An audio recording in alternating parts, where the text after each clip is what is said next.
Down the ages past, Allah sent His messengers to deliver humankind from darkness to light.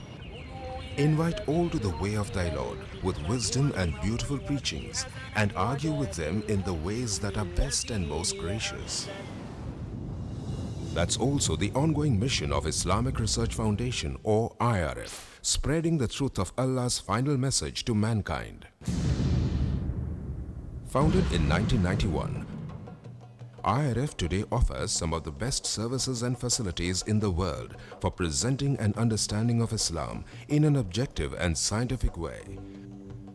Its programs are primarily focused on correcting misconceptions and promoting understanding of Islam. IRF also imparts dawah training to da'is to aptly convey the message of Islam. IRF has one of the most modern studios producing programs presenting Islam, which are beamed regularly on many international TV channels in over 150 countries. Dr. Zakir Naik, President of IRF, reaching out across countries worldwide, from America to Europe to Africa to Asia to Australia, strives to clarify Islamic viewpoints. He dispels the many media myths and anti-Islamic prejudices propagated the world over by anti-Islamic forces. Dr. Zakir Naik is a medical doctor. He is acclaimed the world over for his spontaneous and convincing replies to questions posed by critics and skeptics during the question and answer sessions after his talks. He is also renowned for his verbatim quotes with references from major religious scriptures of the world.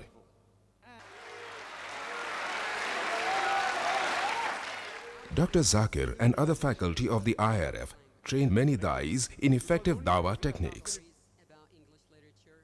IRF's website provides free dawah training material for you to download and become an effective da'i yourself. Dr. Zakir Naik's talks are available on audio and video, cassettes, CDs and DVDs the world over. IRF today is creating a change in the hearts and minds of millions of Muslims and non-Muslims worldwide towards a proper understanding and respect for Islam. Have a question or doubt about Islam and its teachings?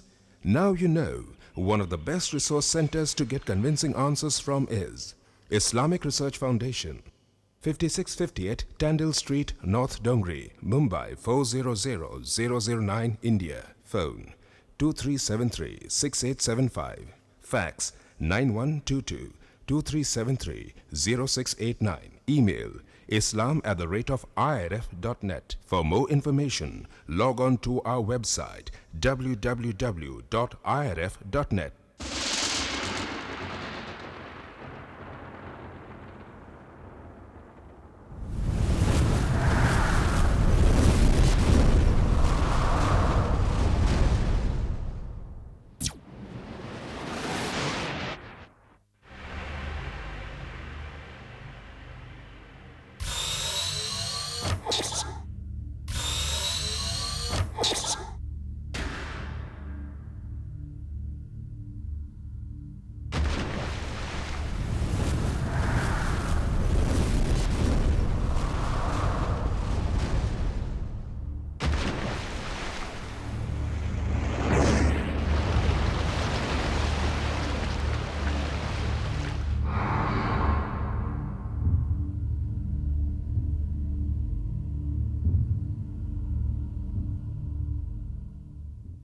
In the name of God, most gracious, most merciful. Mr. Y.P. Trivedi, the chief guest of the evening, Mr. Rashmi Bhai Zaveri, Dr. Zakir Naik, Mr. Chaman Bhai Vora, Mr. Dhanraj Salecha, distinguished guests, ladies and gentlemen. Assalamu alaikum. May peace be on you. On behalf of the organizers, the Indian Vegetarian Congress, the Islamic Research Foundation, and the Rushdie Foundation, I welcome all of you today to this morning's unique program, a public dialogue on the topic, is non-vegetarian food permitted or prohibited for a human being? It is being held in a spirit of friendship and understanding each other's viewpoints. I, Dr. Mohammed Naik, am the coordinator for this dialogue. Hence, I occupy a neutral position. It is my onerous duty to ensure a fair and proper conduct of this meeting.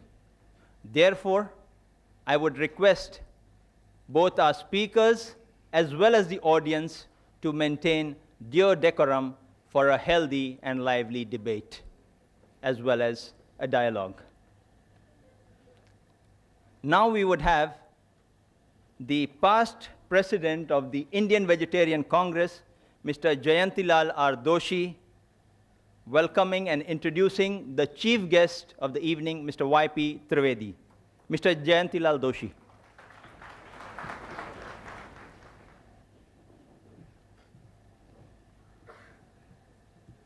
Mr. Y.P. Trivedi, he is a very senior advocate in Supreme Court of India and leading tax expert of Mumbai.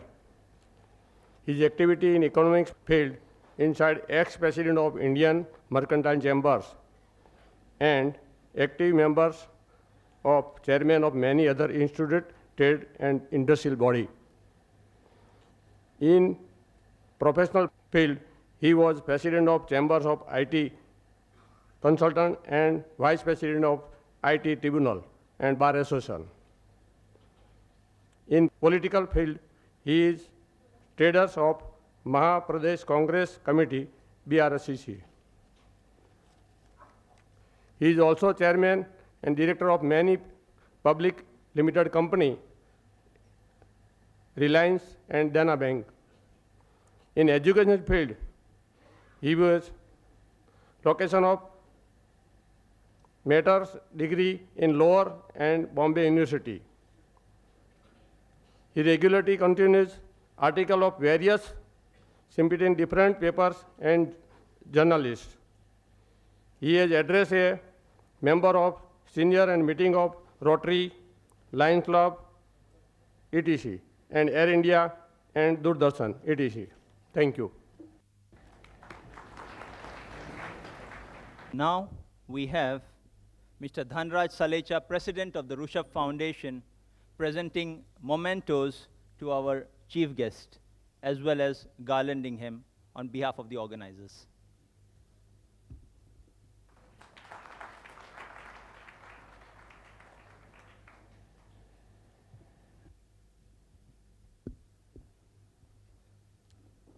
Now we have our chief guest, Mr. Y.P. Trivedi, addressing our audience collected here today. Mr. Y.P. Trivedi.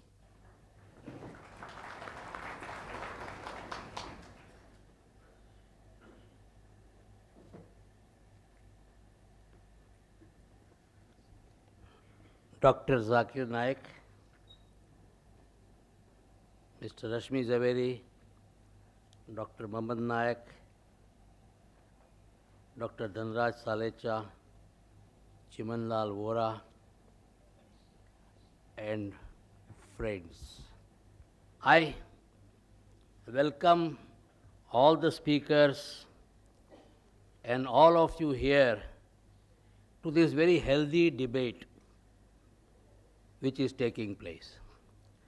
I believe that this should be the beginning of similar debates which should take place in the times to come.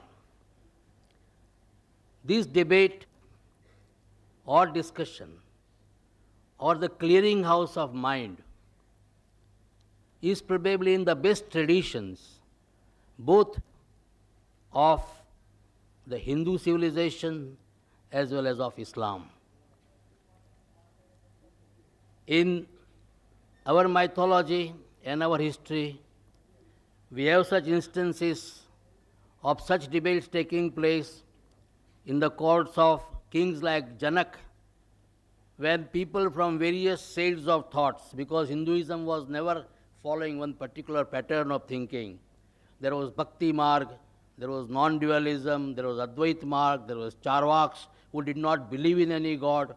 So all of them, King Janak used to assemble them, provoking them to debate not trying to influence anybody, but inviting the thoughts and then leaving the debate to the people at large to make up their own mind.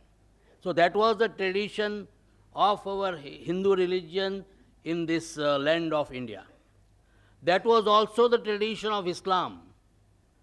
In the immediately succeeding years after the demise of Prophet Muhammad, Arabia was the place of learning, logics, mathematics, astronomy. All this was being discussed, and the great scholars of Arabia imbibed the thought, made inquiries, and transformed that knowledge thereafter to the Western world. According to me, the Renaissance movement in Europe owes its origin to the thinking of these Arab thinkers who were great stalwarts in their own time.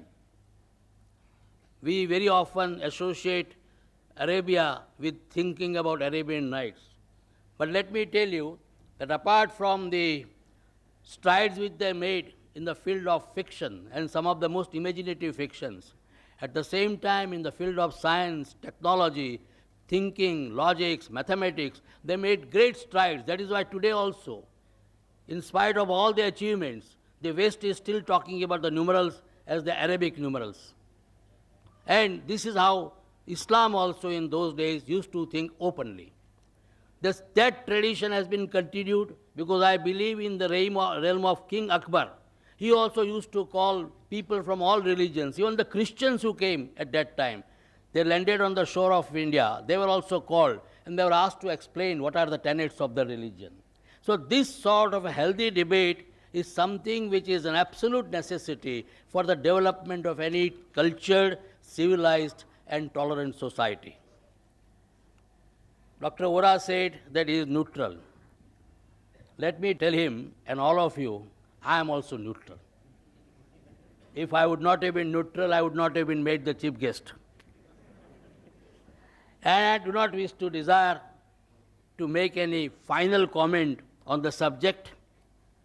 But one school of thought I would like to narrate here, which I read at some place, that all those animals in nature who are grass eaters, the animals which are thriving on leaves, they have got bovine teeth. They do not have canine teeth. All those animals which are eating flesh, meat eaters, they have got canine teeth, what we call rakshi. Human being is the one species which has got both bovine teeth as well as canine teeth. So it is very likely that nature wanted this species to survive. Nature considered that this species, human beings, are the most important species which should be there in this world. They should try to contribute, they should try to carry my message and take it further. So they wanted, the nature probably wanted this species to survive under all circumstances. Nobody can deny. Then the early Homo sapiens or Homo erectus, they were all flesh eaters. At that time there was no agriculture. If you look at the evolution as we now learn from science, it is only the advance of civilization that people started taking to agriculture. When they started taking to agriculture and started growing corns, some of them became vegetarian, some of them remained non-vegetarian, some of them became the mixture of both. They also took vegetarian as well as non-vegetarian. And most of the non-vegetarian people today also eat vegetarian food as a part of their diet. I believe that in this aspect, when you are talking whether it is permitted or prohibited, we are talking about permission or prohibition by the religion. In this one aspect, Dr. Nayak, I would probably like to differ from you. I believe that it is not the function of religion to tell us what we should eat and what we should not eat. Religion should try to purify our soul, purify our conscience, talk about good behavior, lead us to the path of God. What we should eat, what we should not eat is something which the doctors should tell us. The nutrition experts should tell us. It is not the function of the religion to say you shall not eat garlic, you shall not eat onions, you shall not eat ginger. Because this is something, if subsequently the nutritional experts tell us that this is something which is very good for your health, which is very good for your survival, which is very good for you to fight your diseases, then certainly it has to be taken. Because these are the subjects in modern day science. We have to grow up. We have to think in terms of what is lying ahead of us. We are entering now the next millennium, 21st century. So much is expected from us. Today only I was reading in one of the magazines about the forecast of Nostradamus. And Nostradamus thinks that this particular country, which is surrounded on three sides by sea, that one country will come on the top of the world. And are we going to go into the top of the world, become a superpower, by just clinging ourselves to some of the outdated notions? For example, yesterday, so many people migrated from this country. I was wondering in the heart of my hearts, what is it? There is no scientific explanation all throughout. All people with any basis of logic, all people who knew something about science, they were saying nothing will happen whether 8 planets come in one line or they go zigzag. Nothing is going to happen. But then all types of talks were there. Alang, which was our largest shipyard, that was completely forsaken and completely deserted. I was told that for rushing to Rajasthan, I don't understand why people from Rajasthan are so panicky. The Marwadis left everything, came here and made an empire. And the same Marwadis, thinking the 8 planets are there, they ran away. I was told 2,500 rupees were paid for a bus ticket for going back to Rajasthan. And nothing happened.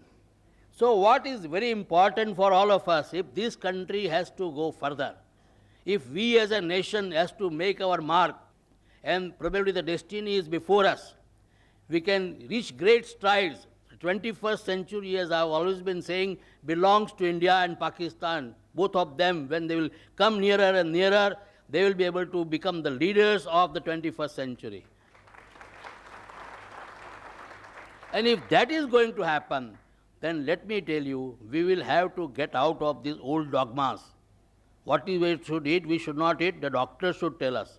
If a new scientific discovery is made, and I have been asked that I should eat tomatoes because it fights the cancerous growth, then I must eat tomatoes, irrespective of what my religion tells me. So I think let us go to the scientists, let us develop for ourselves a modern mind, a scientific approach. Then I think today or tomorrow, the whole world is before us. I don't want to comment on or trespass on the domain of the speakers. With these introductory remarks, I am once again trying to point out I am absolutely neutral. And I would like to hear the views of the learned people who have made research on the subject. Thank you very much. Thank you, Mr. Trivedi. Now we have brief introductions of each of the speakers before we get into the mode of formal dialogue program. We have Mr. Chamanbhai Vora, Senior Vice President of the Indian Vegetarian Congress, to introduce Mr. Rashmibhai Zaveri. Well, today I feel very happy to introduce our President, Sri Rashmibhai Zaveri, President of the Indian Vegetarian Congress. I think this public dialogue will become very, very interesting, looking to the introductory speech given by our chief learned guest, Vice P. Trivedi. So let us hope for the very good dialogue. Now, Rashmibhai Zaveri is a chartered accountant by profession. He is having his own firm, Rashmi Zaveri and Company. They are very well reputed as far as the corporate sector is concerned. And he is a very good speaker as far as the religious speeches are concerned. He is a master of many of the religious philosophies. He is a very active member of the Chartered Accountant Society. He himself is the member of the Bharat Jain Mahamandal. He is the founder president of the Forum of Jain Intellectuals, one of the very prominent institutions as far as the Jain people are concerned. And he is very well connected with the Kala Gurjari also. Though he is very young, at the age of 63, he is very energetic, and he looks forward always to this type of dialogues, and today's dialogue is really a very good one. And I especially by giving the introduction of Mr. Rashmibhai Zaveri, I would like to thank our chief guest as well as our Dhanraj ji and our Zakir Naik Sahab for having a very good dialogue, whether by principle a human being can take or should not take the vegetarian and non-vegetarian foods. Thank you very much.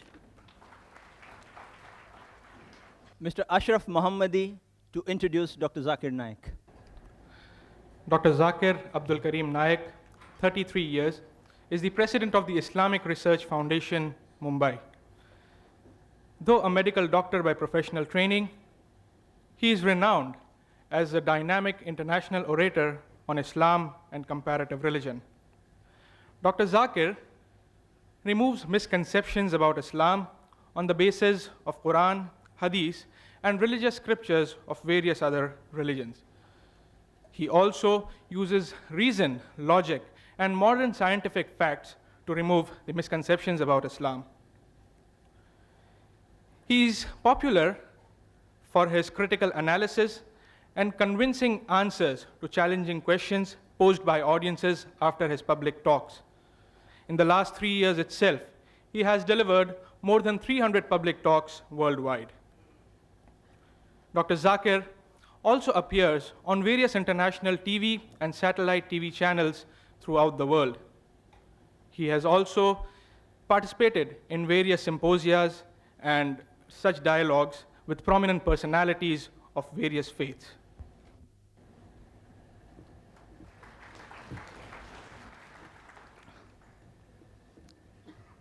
I have been asked by many persons, why are we having this dialogue, this topic, these speakers only? I hereby clarify. Mr. Dhanraj Salecha, president of Rushev Foundation, once visited the Islamic Research Foundation office about 1.5 months ago. He presented the Islamic Research Foundation kindly with a set of literature favoring vegetarianism. These included quotations from major world religions, which included quotations also from the Quran and sayings of Prophet Muhammad, peace be upon him, which according to him indicate that non-vegetarian food is prohibited for human beings. After some discussions, Mr. Salecha proposed that a public dialogue be held at Patkar Hall between Mr. Rashmi Bhai Zaveri, President of the Indian Vegetarian Congress, and Dr. Zakir Naik, President of Islamic Research Foundation, on the topic, is non-vegetarian food permitted or prohibited for a human being?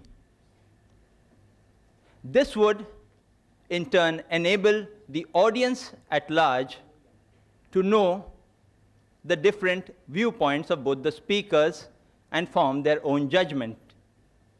Both the speakers agreed to the same. Just about 5 days back, that is this Tuesday, I met Mr. Zaveri, and he requested that both the speakers in their talk refrain from speaking on other religions except their own. Dr. Zakir, though being very ardently in the field of comparative religion, reluctantly agreed.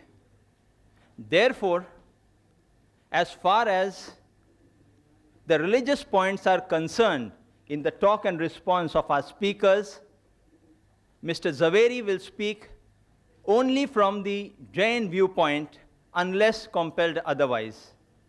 Similarly, Dr. Zakir will speak only from the Islamic viewpoint unless compelled otherwise. This, in brief, is the clarifying background to the dialogue. The format for the dialogue will be as agreed to and decided fair by the speakers. Mr. Rashmi Bhai Zaveri will first address us for 50 minutes on the topic, is non-vegetarian food permitted or prohibited for a human being?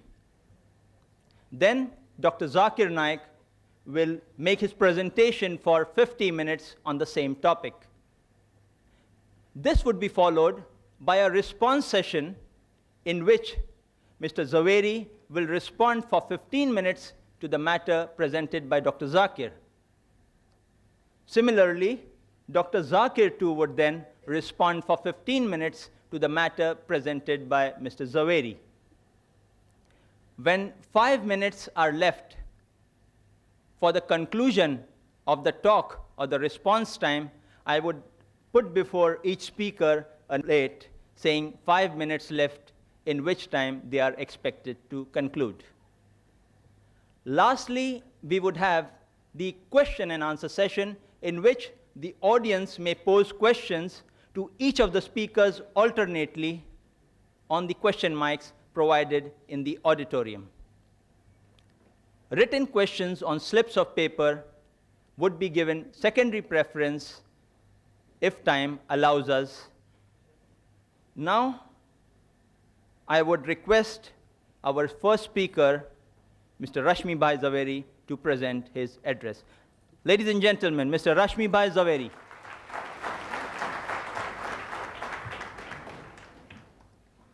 Before I start my talk, I am really very happy that this atmosphere of brotherhood, it has really moved me. And I will request Dr. Zakir Naik to come forward and let's have a Gale Lag Ja scene.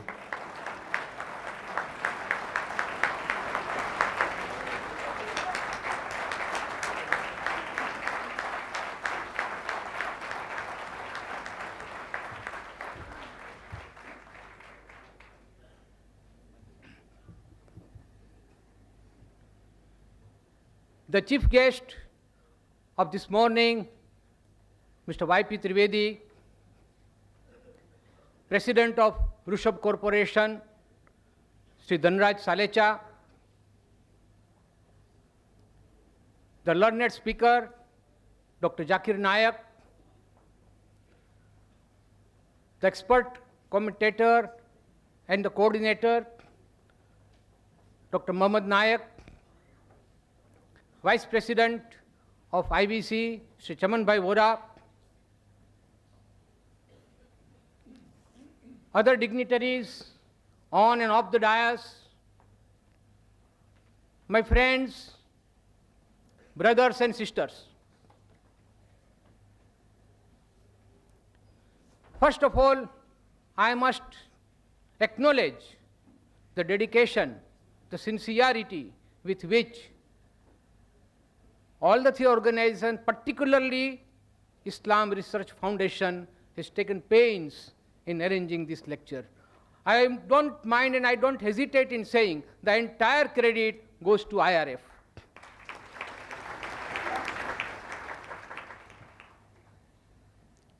Friends, the topic today is non-veg food permitted or prohibited for a human being? Any argument or any statement for that matter is always to be considered from a relative point of view. There cannot be any absolute truth, there cannot be any absolute statement that it is 100% prohibited or 100% permitted. So friends, let's see, as very rightly put in by Mr. Trivedi, who started the ball rolling, that we will not speak only from religious point of view. Religious has to enter. You can't divorce it from today's subject. But I would like to speak on this topic, that non-veg food is prohibited for human being from various angles. For example, geographical reason, historical reason, moral, ethical and religious reason, economical, environmental and ecological reasons, natural reasons and psychological reasons, and above all, medical reasons.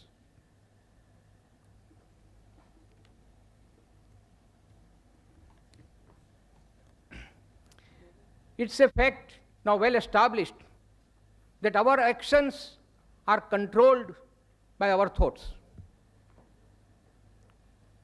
What we think, we act. And our thoughts are controlled by our diet. As we eat, so we behave. And that's why the topic is very important, that we should choose our diet in such a way that our thinking is positive. The word positive will include everything. And believe me, friends, not only all the religions, but the medical science has now proved that the food that we take, it definitely influences our thinking, and so our behavior. Friends, there was a time when there was no alternative available, as Mr. Trivedi rightly put. There were places on this world, and there are even now places where there is no availability of vegetation. It is simply not possible because of the extreme circumstances. But now the world has progressed so much that there is a very advanced system of transportation which is available to us. And any type of commodity, including food, can be transported from one part of the globe to another without any problem. Now that when we have got alternatives, we have to think about this, which alternative is better from all the angles that which I have described earlier. And that's why, friends, I am now coming to my topic proper, that non-veg food is not permitted now at this point of time, not only for India, but for other countries of the world also. First of all, I will say that all Indian philosophies have stated that we should not harm any living being, not only the living beings that we can see, but also those living beings which we cannot see, which are in air, fire, water, etc. But always there is a limit. It's very difficult for a human being to refrain from total ahimsa, total hinsa or violence because of his needs. So that is why Lord Mahavir stated that at least you limit the essential killings, but absolutely no killing for your own selfish motive or for your own needs of hunger, etc. And that is why under Jainism and most of the Indian philosophies, non-veg food is totally prohibited. Now this is a religious aspect. I will not go very deep into it. But the psychological aspect, the effect that non-veg food has on our thoughts and deeds, that is the most important part. The learned authors, I will not now quote the names of the books and authors because that will take time, but I have got all the authorities with me. It is said that veg diet reduces needless suffering in the world and also preserves our ecosystem. See, when I talk about alternative, you look here, or you look at the wild animals who stay in jungle. Those who are carnivorous, they will restrict themselves to meat eating only. But those animals which are herbivorous, they will never go for meat eating. Only human being is such, because of some false notions, I will say. It is the human being has been both a carnivorous and herbivorous. As I said, if alternative is available, why should we go for unnecessary killing? The basic principle underlying this theory is non-violence, love, and compassion for animals, birds, fish, etc. Because flesh food falls in not essential category, while vegetarian food comes under essential category. Psychologically also, cruelty, instant impulses, urges, basic animal instincts, impatience are all the necessary consequences of flesh food. By eating animal flesh, man will ingest all the animal instincts, the 4 basic animal instincts of food, fear, possessiveness, and reproduction. These are there in man, I don't say no, but they are the basic instincts. We have got a reasoning mind. We can rise above these basic instincts. We can control our impulses and urges and become, then only we can become super animals or super beings. Otherwise, human being and animals, there is no difference at all. But man has additional quality called reasoning mind, which is blunted by the influence of flesh food, and man becomes more like animal. The scientific reason for this is that flesh is an integral part of animal body. It is full of tamasic value. There are 3 types of values: tamasic, rajasic, and sattvic. Tamasic, in short, is the brutal sense or brutal instincts of animal. A man becomes more like an animal. He is callous, he is cruel, he is ignorant if he is eating the food that is the part of the bodies of the dead animals. The crime rate is higher. Aggression is the natural consequences of flesh food. It distorts the thinking and reasoning. It is not only a problem by itself, but it creates many other problems like increase in crimes, cruelty, etc. The virtues like compassion, sharing, self-control are obliterated by the impact of flesh food. If we insist on treating animals more brutally, then our behavior will also become less human and more brutal. I will quote one shairi that what will happen if this animal instincts is so embedded in our heart, what will become of man? आदमी की शक्ल से अब डर रहा है आदमी, आदमी की शक्ल से अब डर रहा है आदमी, आदमी को लूट कर घर भर रहा है आदमी, आदमी ही मारता है मर रहा है आदमी, आदमी ही मारता है मर रहा है आदमी, समझ कुछ आता नहीं क्या कर रहा है आदमी. Friends, this is because the man has become an animal. He does not then distinguishes between whether he is an animal or a human being, because this is the influence of the food, the flesh food that he eats. Flesh food is the cause of PMS syndrome, that is preposterous mood swing and psychological distortions. Thus, it is now established that if flesh food is the root cause of moral and spiritual degeneration. We at Indian Vegetarian Congress, we are working for important task, since it will lead to a more humane world at peace with animal kingdom and with each other.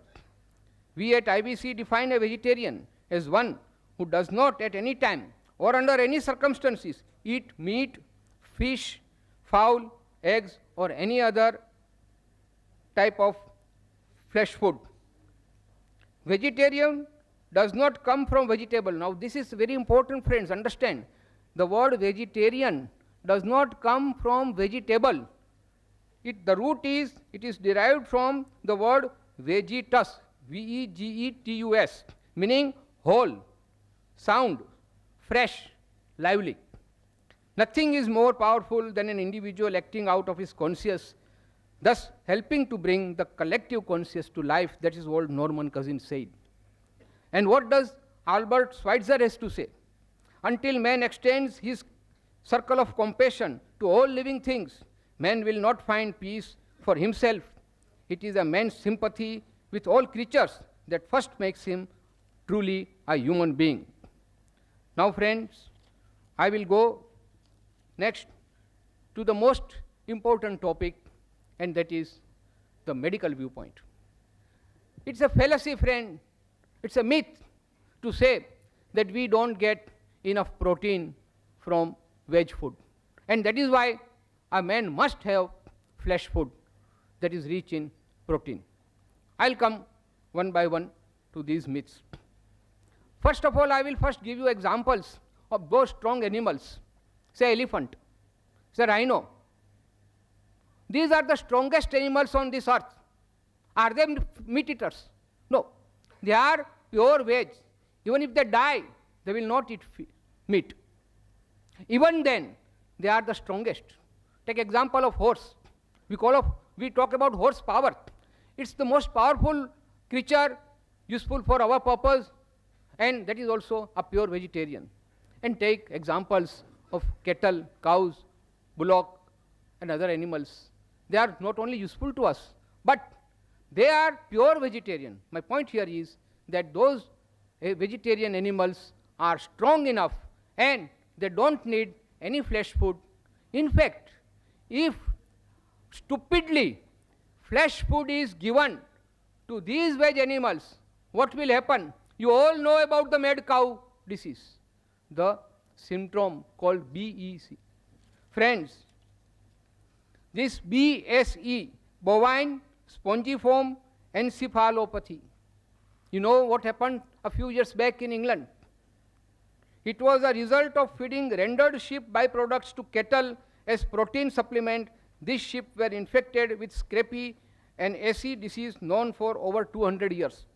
Now, if sheep food can make a cow mad, what do you expect the result on human being? Millions of innocent cows were killed mercilessly just because they were suspected to be infected with BSE, and that too for no fault of theirs, but the stupid ways of feeding sheep protein on absolutely unnatural diet for a cow. So is the case with humans. Animal protein is not natural for us. Similarly, millions of chicks were destroyed in Eastern Asia countries because they were infected with certain disease. Now coming back to healthy diet, I will quote from one Dr. Dean Ornish, who has written a very learned book on how to reverse heart disease without surgery or drugs. And this book, my friends, is the best seller in America now. It has really created interest in the people of America and all over the world for that matter, that veg food is definitely better from medical point of view.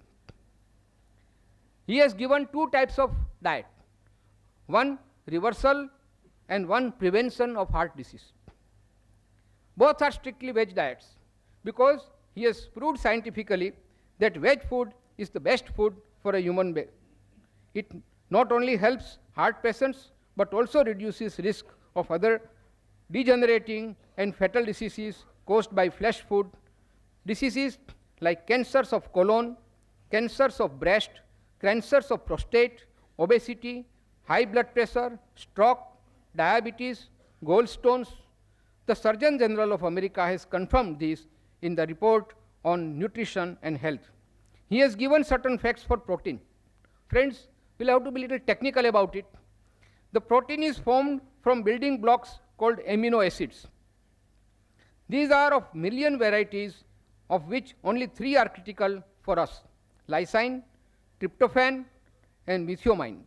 All these are available in animals as well as veg, plant food.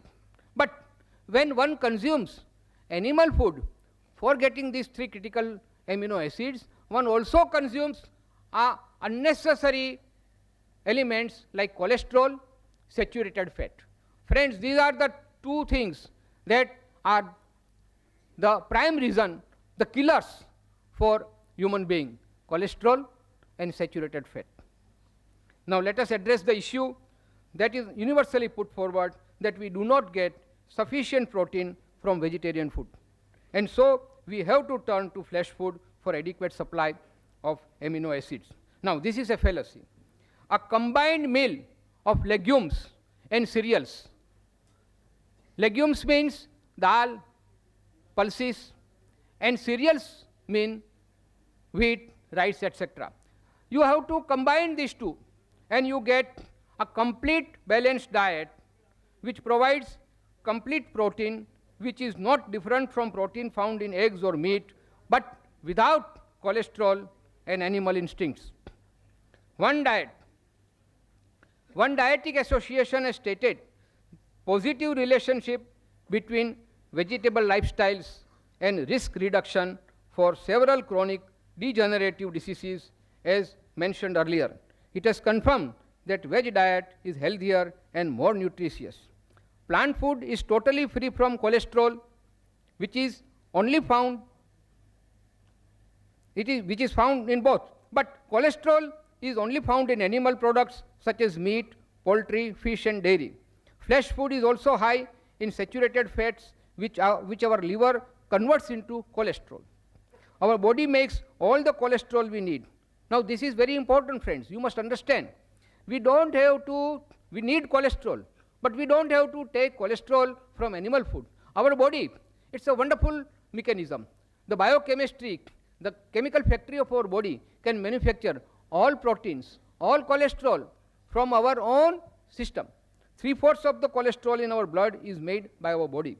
It is the excessive amounts of cholesterol and saturated fat in the diet that lead to coronary heart disease. The other diseases, friends, which I have summarized from various journals, medical journals: epilepsy, infected flesh, kidney diseases, excessive protein, excessive uric acid. These are all the diseases because of the flesh food. Rheumatoid, arthritis, gout. This is the direct consequence of uric acid found in flesh food. Degeneration of intestines, decay in immunity system. Dr. Deepak Chopra of America has stated that our body is capable of living for more than 100 years if we take proper care of it.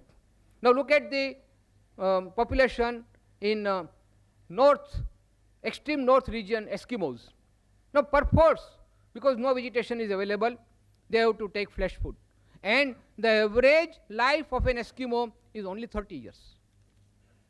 All non-veg food is devoid of vitamin C and vitamin A, which is naturally available in vegetables. Avidin in eggs and other dangerous bacteria are responsible for many skin diseases such as eczema, scabies, leprosy, etc. Now I will give you a certain scientific facts. One medical study has proved that there are less heart diseases in veg people than flesh eaters. Second, it's a well-known fact that not only in India, but even in advanced countries, there is no foolproof system of medical exam of animals before slaughtering. Thus, diseases carried by them are passed on to the humans who eat flesh food. Friends, we all know that like human beings, the animals are also infected by diseases, and they are the carriers of the deadliest germs. And when these animals, they die and one eats that flesh, that diseases which were infected and which were the part of the dead body of that animal is again inherited by us. 90% of food poisoning cases are in flesh food eaters. When an animal or bird is brought to a slaughterhouse, now this is a friend which is again, it needs some explanation. If you have visited a slaughterhouse or a poultry, you will know this. When the animals are brought to the slaughterhouse and when they know that they are going to be slaughtered, the pain, the agony, the anguish that runs in the system, it gives rise to adrenaline, the hormones, which mixes with the blood and into the flesh.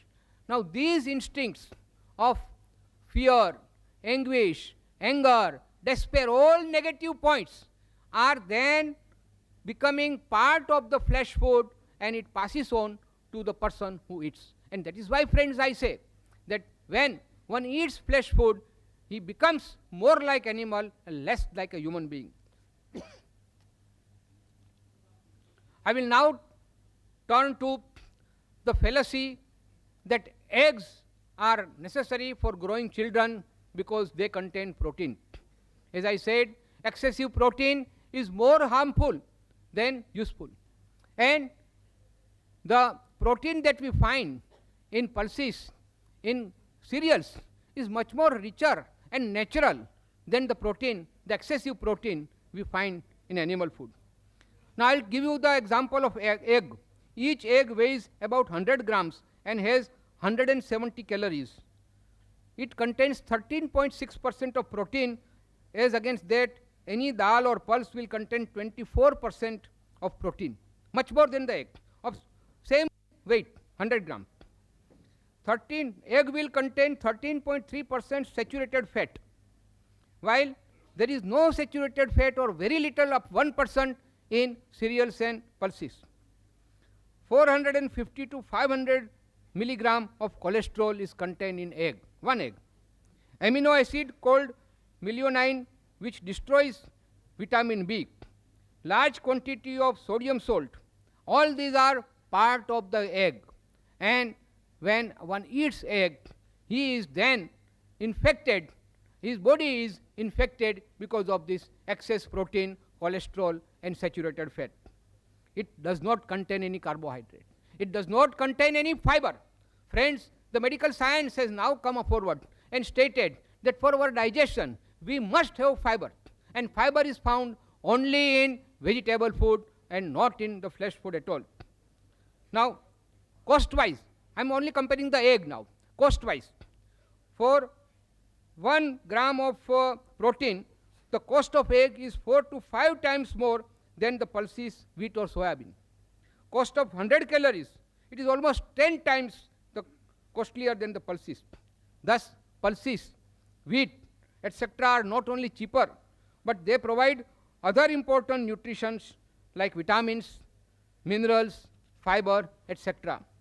Now let's take a look at the poultry farming. Now they call it poultry farming. It's a totally misnomer. I tell you, sir, it is a poultry factory. The way in which the birds are stored there, they have to climb upon one another to eat or drink because there is not sufficient space. Even the poultry people, they say that this is our factory and these are our merchandise. They are goods, nothing but our products. We are not concerned whether they are living beings or not. They are totally devoid of any compassion, any karuna, and that is why these things are also reflected in the birds. The birds are stored like commodities. They are fed unnatural food and administered drugs which are harmful for humans only to speed up their metabolism so that they can produce more eggs. The poultry people are only interested in making profit. And the result of this, they die premature death. It affects physical as well as mental health, intellectual and emotional growth. Egg is poison for children. Egg begin to rot immediately unless they are put in deep fridge. But when they are marketed, they are prone to decay and disease faster. Vegetable egg is again a myth. It's a fallacy. No egg can be a vegetable egg. It's an animal product only. It is definitely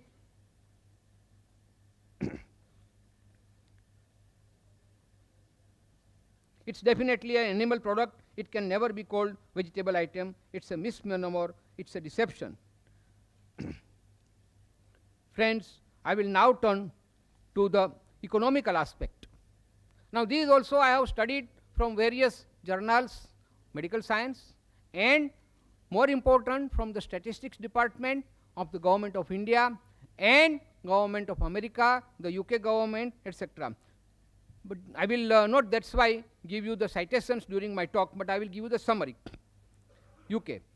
The survey has stated the land required to produce the fodders to feed the animals to obtain flesh food is 14 times more than that required for vegetable diet to feed men directly.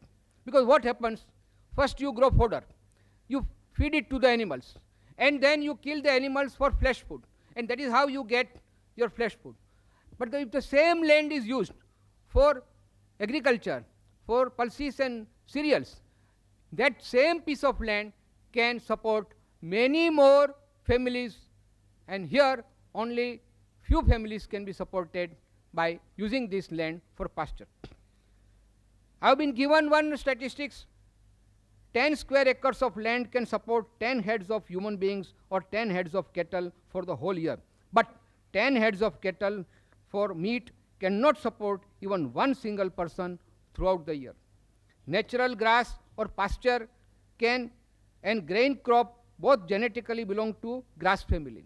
You see, once the crop is harvested, what we have is sashish or stalks. These are again the source of, excellent source of biochemical fertilizer or manure.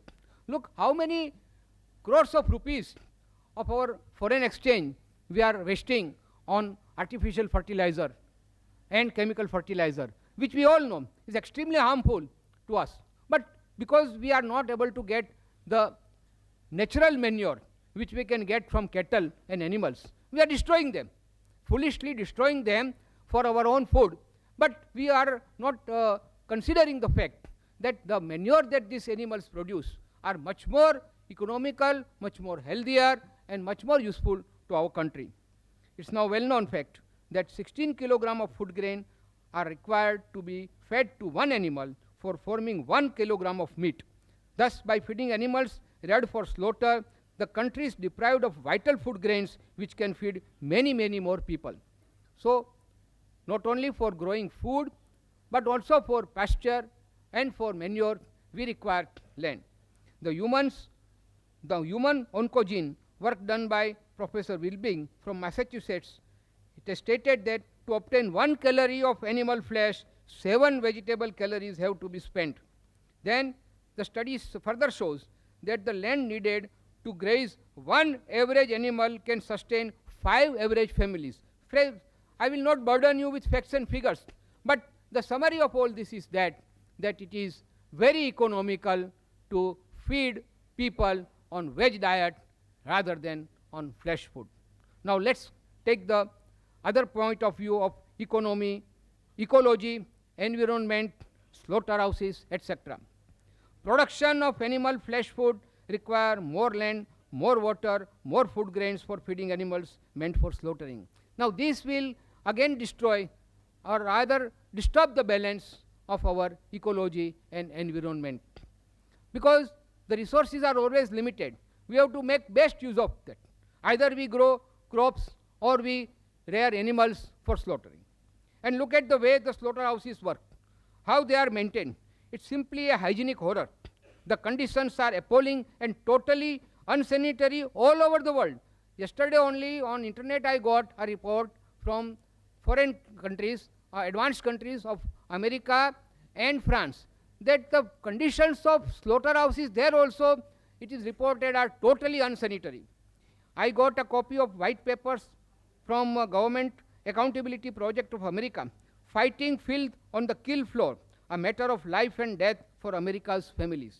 Slaughtering of animals, meat processing plants, and finally most unhygienic ways of transport and sale of flesh food has made flesh food totally unfit for human consumption. And do not think for a moment that imported, packaged, nicely packaged meat or canned meat is totally hygienic. No, my dear friends, that is also coming from those slaughterhouses where all these things which I have stated of medical science will apply. Not only that, they add certain preservatives, certain chemicals, certain additives which will keep the meat fresh.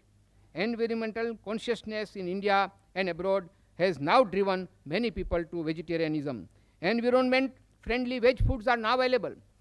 The craze now in all over the world is to go for environmental friendly veg food because it is considered friendly and healthy.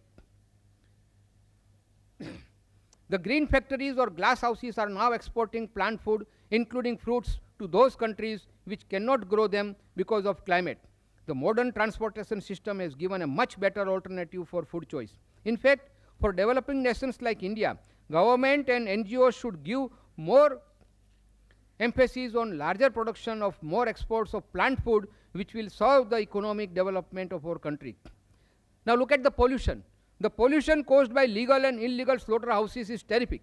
The discharge of effluents from even so-called modern abattoirs is in the open and exposed to elements and public gaze. The carcasses of animals, the flow of blood, the horrible stench, etc. will add to the pollution. Ecological balance. Utility of animal world for human welfare cannot be overemphasized. Both are interdependent. Cows, sheep, fish, frogs, etc. are much more useful to us alive than dead. Then why should we kill our friends and our helpers to satisfy our taste buds? We should not be so much ungrateful, my friends, to our lesser beings. We call them animals or birds. Look at it from another point of view of natural manure.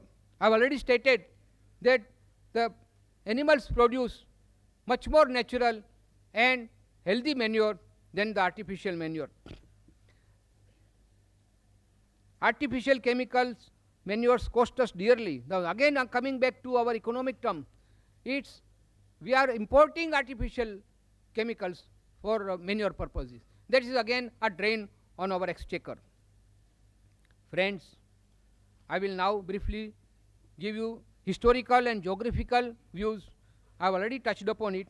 Historically, in certain dry areas of miles and miles of desert where no vegetable can ever grow, maybe only food for survival was the animal food. Geographically, I stated as like Eskimos, there was no alternative. But once we have got this better alternative, which is healthier, which is more economical, which is more eco-friendly, why not go for such food? And friends, I will now go to the most important point, which will prove my point beyond any doubt, that why man is vegetarian by nature. I have got some 16 points here to compare how our body is built up. As Mr. Trivedi has started the ball rolling in this fashion of bovine teeth and non-bovine teeth. Now I will first say about herbivorous. Teeth of herbivorous animals are embedded in the jaws, short, blunt, close to one another. While in carnivorous, they are sharp, pointed, long and conical. The 2 or 4 teeth that we have got, like some people say they are like dog animal. They are not for meat eating, but they are found also in apes and chimpanzees, and which are fit for plucking the fruits and eating the fruits. The claws, no sharp nails for herbivorous, they are fit to pluck fruits only, while in carnivorous, the sharp nails helps in tearing apart the prey easily. Jaws and chewing habits. Jaws of herbivorous will move up and down, left and right, that is in all directions. They swallow their food after chewing, while the carnivorous, the lower jaw moves upwards and downwards only. They swallow their food without mastication. Now friends, you go on comparing this. I will only say herbivorous and carnivorous. It is for you enlightened friends to see how our human body and parts of our human body will fit, whether it will fit with herbivorous animals or with carnivorous animals. Tongue. The tongue of herbivorous is quite smooth, while that of carnivorous is very rough. Water drinking habit. That's a very important thing. My friend Dr. Paresh Dalal told me. He said that these herbivorous animals, they drink water with lips by suction, while all the carnivorous, they drink the water with tongue, they lap up. We don't do it. We always use our lips. Now come to the length of intestine. Longer intestines are found in herbivorous, about 4 times the body length. This cannot quickly expel the flesh food, while in carnivorous, smaller size of intestine, almost equal to the body length, and helps to expel flesh food before it gets contaminated. Liver and kidney, smaller in proportion in herbivorous, so they are unable to throw out waste material easily. While in carnivorous, liver and kidney are longer in proportion, so they can throw out waste material easily. Digestive system, there is a less hydrochloric acid in digestive system of herbivorous, thus flesh cannot be digested easily, while obviously in carnivorous the quantum of hydrochloric acid is much more, and that is why they can digest the flesh food, but human being cannot. Salvia, in herbivorous, like human being, the salvia is alkaline and contains ptyalin, which helps in digesting carbohydrates found in the grains, while in carnivorous there is the salvia is always acidic. The blood pH is alkaline like human being and herbivorous, and acidic in carnivorous. The blood lipoproteins, human blood lipoproteins is similar to all herbivorous, while it is not similar to that of carnivorous. Sense is weak, all the senses, particularly the eyesight, is weak in herbivorous and very powerful in carnivorous. Sound, the voice is not, the herbivorous sound or even the human sound is not frightening, unless of course we can make it now frightening. But by nature the sound of all herbivorous is mild, while that of carnivorous like lions and tigers is very coarse and frightening. And lastly, infants, normal sight power of right from, now see the young ones of herbivorous, right from the moment of birth they can see very clearly, while all the infants of carnivorous wild animals are blind at least for a week. Now friends, it is for you to justify whether man fits by nature in this category of herbivorous, grain eaters, or in the category of carnivorous, the flesh eaters. Now friends, I will now tell you about certain great persons who condemned flesh food. Looking at the world's history, we find that all great scholars, philosophers, scientists like Einstein, artists like Leonardo da Vinci, poets like Milton, Pope, Shelley, and writers like George Bernard Shaw, and religious leaders, of course, of the world. Now, who are those people? The mathematician, the Pythagoras, the Plutarch, Newton and Einstein, the scientist, Dr. Annie Besant, Reverend Dr. Walter Walsh, George Bernard Shaw, Tolstoy, the Greek philosopher Socrates and Aristotle. They are all enlightened people, and they say, yes sir, they say that blessed are those with noble qualities of tolerance and compassion, love and non-violence, who are not flesh eaters. Now friends, I will quote from George Bernard Shaw, which is very famous and widely published. We are living graves of murdered beasts. Listen what he says. We are living graves, moving graves of murdered beasts, slaughtered to satisfy our appetites. Like carrion crows, we live and feed on meat, regardless of the sufferings and the pain.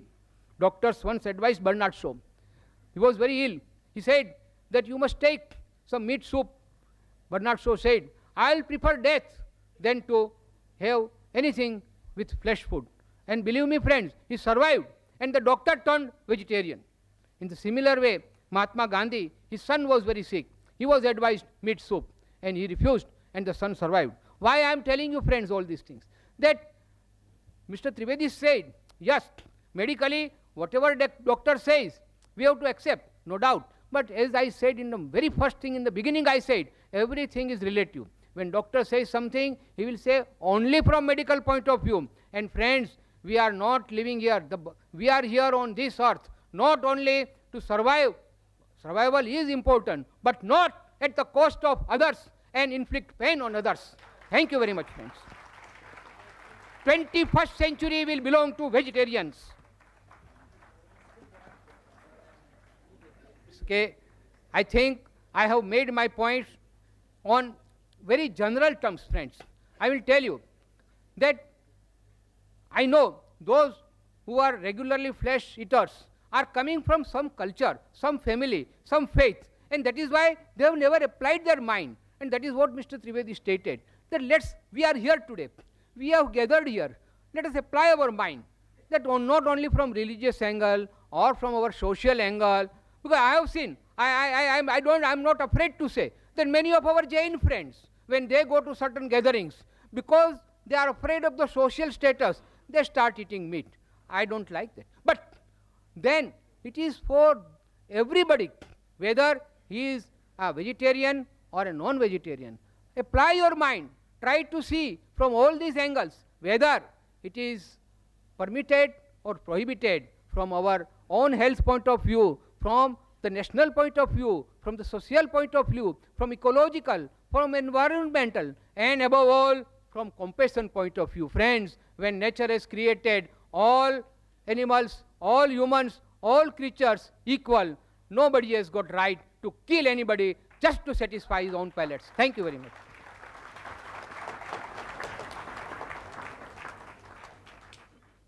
Ladies and gentlemen, Dr. Zakir Naik to present his talk.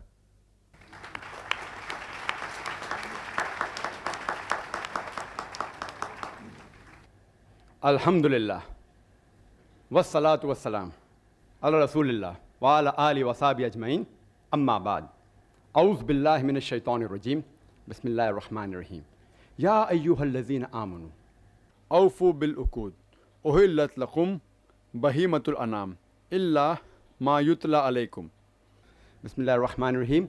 Rabbi shrah li sadri, wa yassir li amri, wa hlul uqdatam min lisani yafqahu qawli.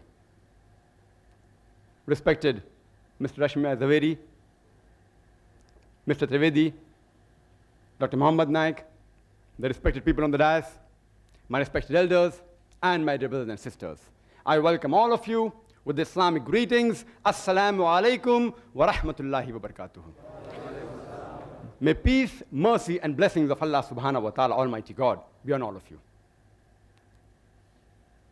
The topic of this morning's debate is non-vegetarian food permitted or prohibited for a human being? It is not whether vegetarian food or non-vegetarian food which is healthy or which is better. If I prove that an apple is better than a mango, that doesn't mean mango is prohibited.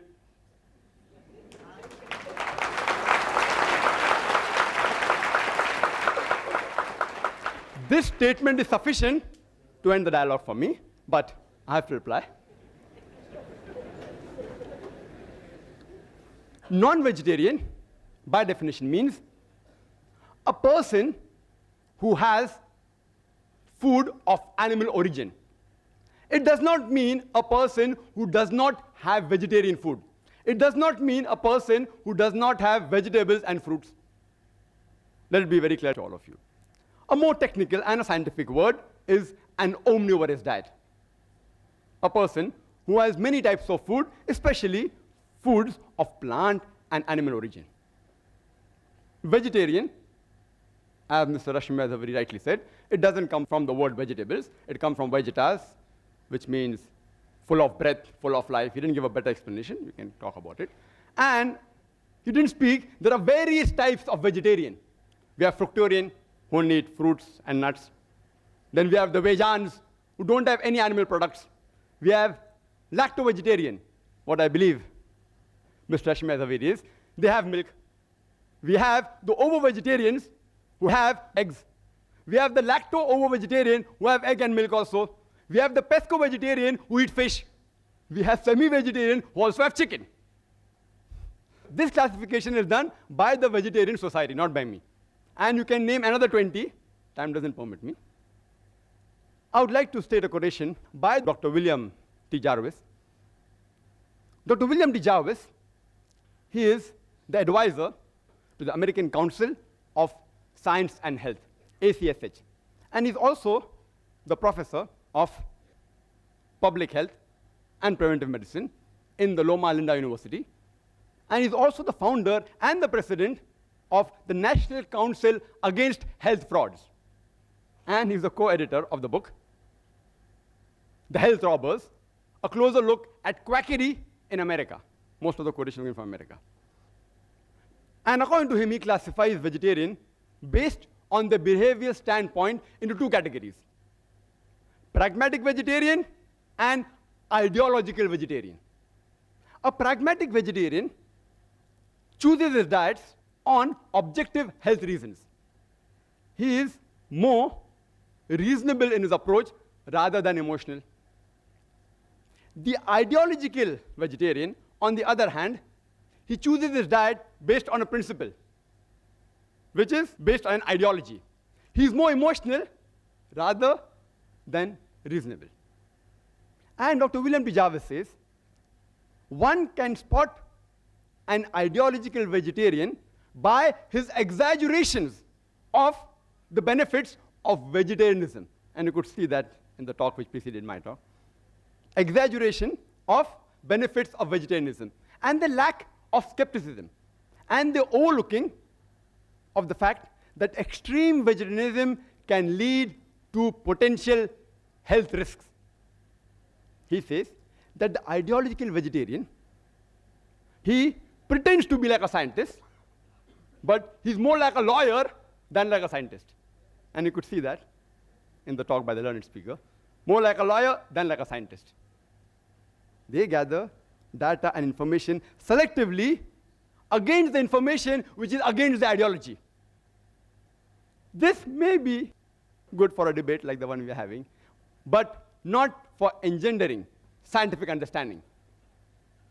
Dr. William T. Jarvis says that ideological vegetarianism is filled with hypotheses. It is filled with extremism from which even scientists and doctors are not immune. And that you can see the quotation.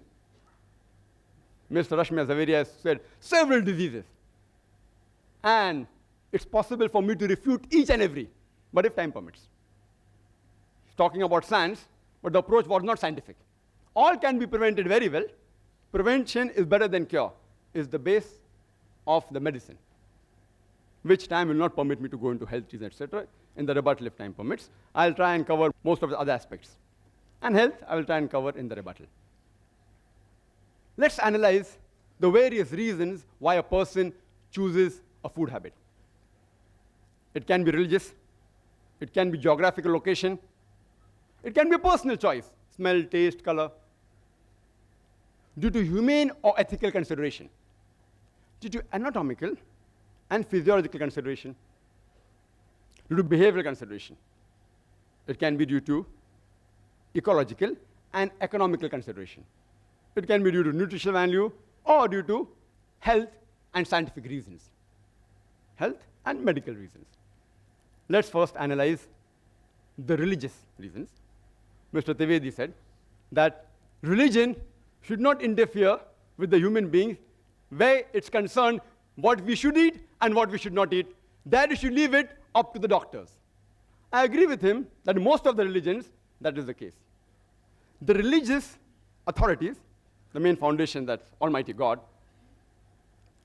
if he's not a doctor, the God that you worship is not a doctor, then you should not follow him. He says leave it to the doctors. But in Islam, we believe Allah subhanahu wa ta'ala, Almighty God, is our creator. And the creator of the human beings has far superior knowledge than all the doctors put together in all the years.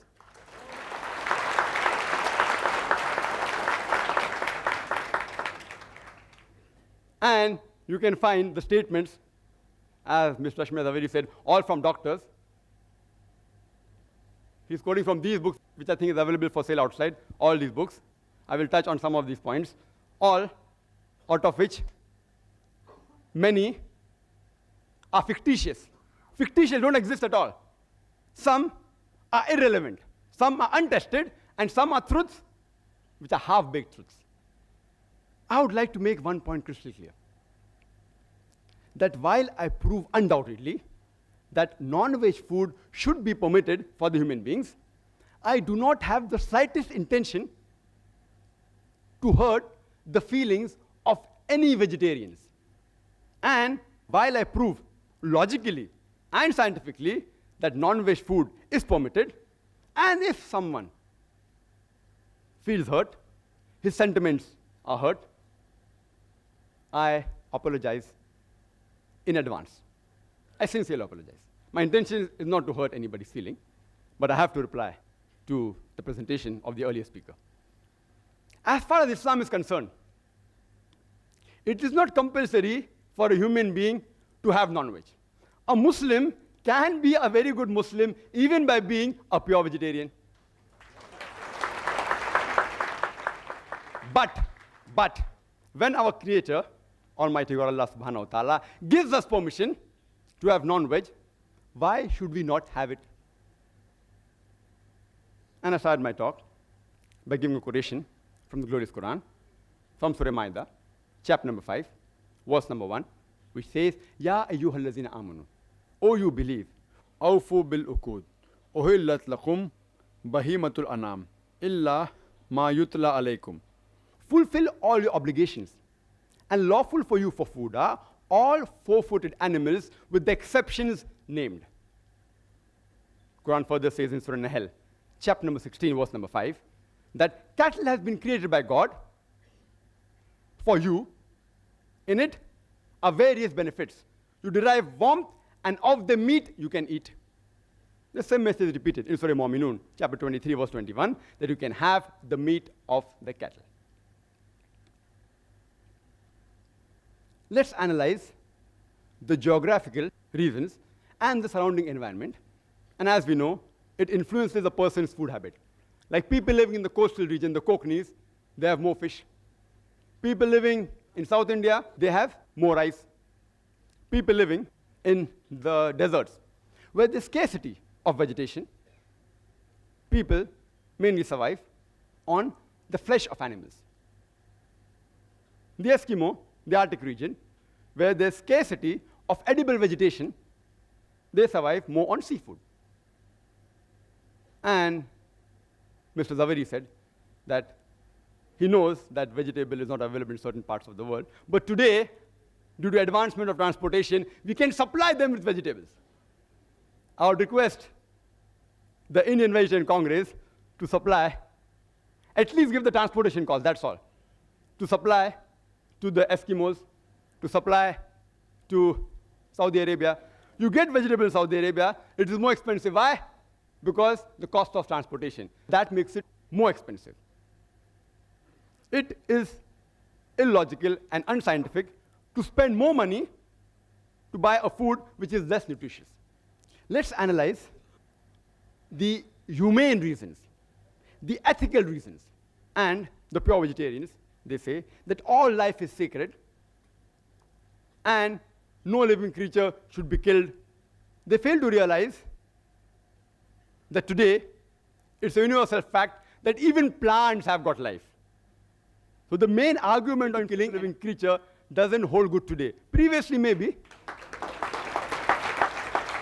a couple of centuries ago, it may have held some weight, but today it carries no weight. Then they further argue today and they say, yes, we know that plants have got life, but they can't feel pain. Therefore, killing a plant is a lesser crime and lesser sin as compared to killing an animal.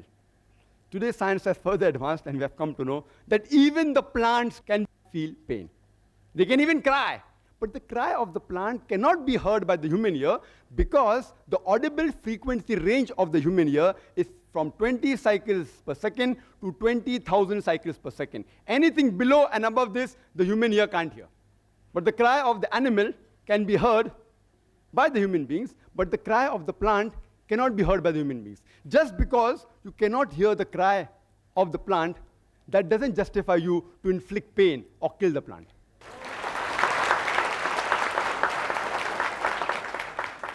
There was an ideological vegetarian who had a discussion with me and told me that, Brother Zakir, I know that plants have life, they feel pain, but you know, plants, they have got about 2 senses less as compared to the animals. I said, for sake of argument, I agree with you. But then I asked him a simple question. Let's suppose your brother is born deaf and dumb, cannot hear, cannot speak, 2 senses less. And when he grows up and when someone comes and murders him, will you go and tell the judge, "Oh, me Lord, give the murderer less punishment because my brother had 2 sentences less"? In fact, you will say, "Usne to masoom ko mara hai. He has killed an innocent person. Give him a bigger punishment." And further, if you analyze that in Islam, as far as living creatures are concerned, there are 2 types, broadly classified 2 types. Human beings who are living creatures and non-human being living creatures.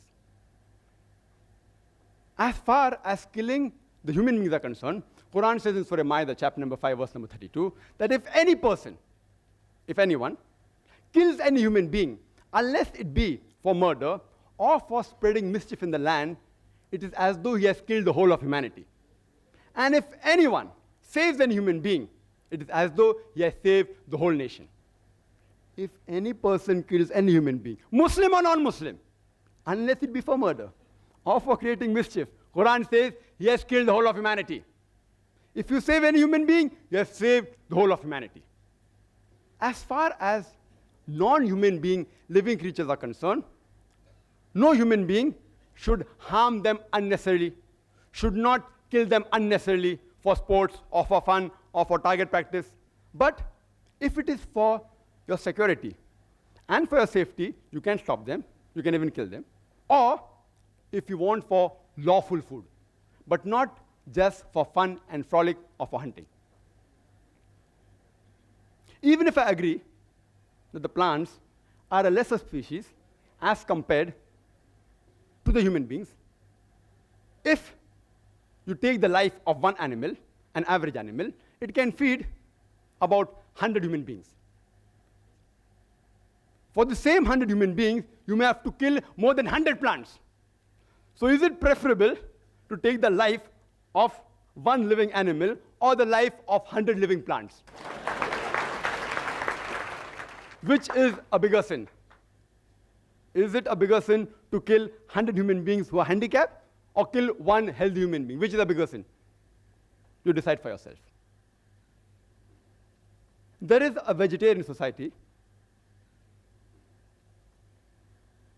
by the name of World Foundation on Reverence for All Life. Most of the quotation which he gave is from here and from these 3 books, most of them, almost all. The name of the foundation is World Foundation on Reverence for All Life. They forgot to mention except plant life in bracket. And it says, all creation is one family. All life is sacred. What kind of an ideology is this, that you permit the killing of one family member, but do not permit the killing of the other family member? It's illogical and unscientific. You know, in America, there are vegetarian society who take students to slaughterhouses, and they make them see the bloodshed and convert them to vegetarianism. It is like a doctor taking the young girls to observe and watch a difficult childbirth, and then say, that's the reason you should not marry and should not have children. These are unethical forms of mind control. Unethical. Unethical. In fact, we should teach our children that when vegetables can be grown for food, why can't animals be raised for food? All life is sacred. I agree. Unnecessary killing them is wrong. But for a requirement, lawful food is permitted. Let's analyze the anatomical and the behavioral consideration. And there were a list of various things mentioned by Mr. Zaveri. You know, he was reading from a paper at 100 miles per hour. I was trying to note down. How many disease? I, being a medical doctor, can answer, but how much can I answer? To name 10 diseases will take few seconds. To reply all 10 will take more than an hour. And here I listed a lot. I'll just try and tell you that if you go to authentic books, not researches made by ideological vegetarians, most of the answers are given on the medical aspect. Considering the anatomical and the physiological aspect, and rightly said that if you observe the teeth of the herbivorous animal, the cow, the goat, the sheep, they have a flat set of teeth. They only have vegetables. If you observe the teeth of the carnivorous animal, lion, tiger, leopard, they have pointed set of teeth. They only have animal flesh. Not non-veg, animal flesh. They are not called as non-veg animals. They are called as carnivorous animals. There's a difference between carnivorous and non-veg. Non-veg actually is omnivorous. But if you analyze the set of teeth of the human beings, we have got flat teeth as well as pointed teeth. If Almighty God, our Creator, wanted us to have only vegetables, why did He give us these pointed teeth for what? And Mr. Zaveri said, these pointed teeth, they are not referring to the dog. They refer to the apes. He doesn't know the scientific meaning of the word canine. Comes from the root word caninus in Latin, which means of dog. And canine means pertaining to the family of Canidae, like wolves, dogs, etc. Scientists have given this name. Canine, meaning pertinent to dog. And he said, it doesn't look like the teeth of dogs.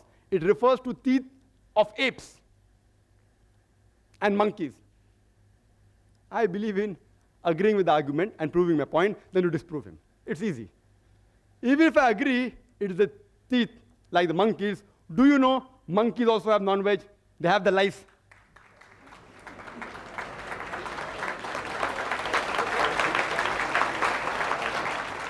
There are many species of ape who even have raw flesh of animals. Many species of apes who have raw flesh, they're omnivorous. Who says they're carnivorous? They're omnivorous. They aren't pure veg also. And many species are even called as cannibals. Some species of apes and monkeys. If you analyze the digestive system of the human being, it can digest both veg as well as non-veg. If Almighty God wanted us to have only vegetables, why did He give us a digestive system which can digest both veg as well as non-veg? And Mr. Zaveri said that we cannot have raw flesh. I agree with him, most human beings cannot have raw flesh. In the same way, most of the human beings cannot have raw vegetables, raw vegetarian diet, like raw wheat, raw rice. Can you have it? Raw moong, raw drumstick. Can you have? You'll get indigestion. So what is the argument? No, you have to cook them.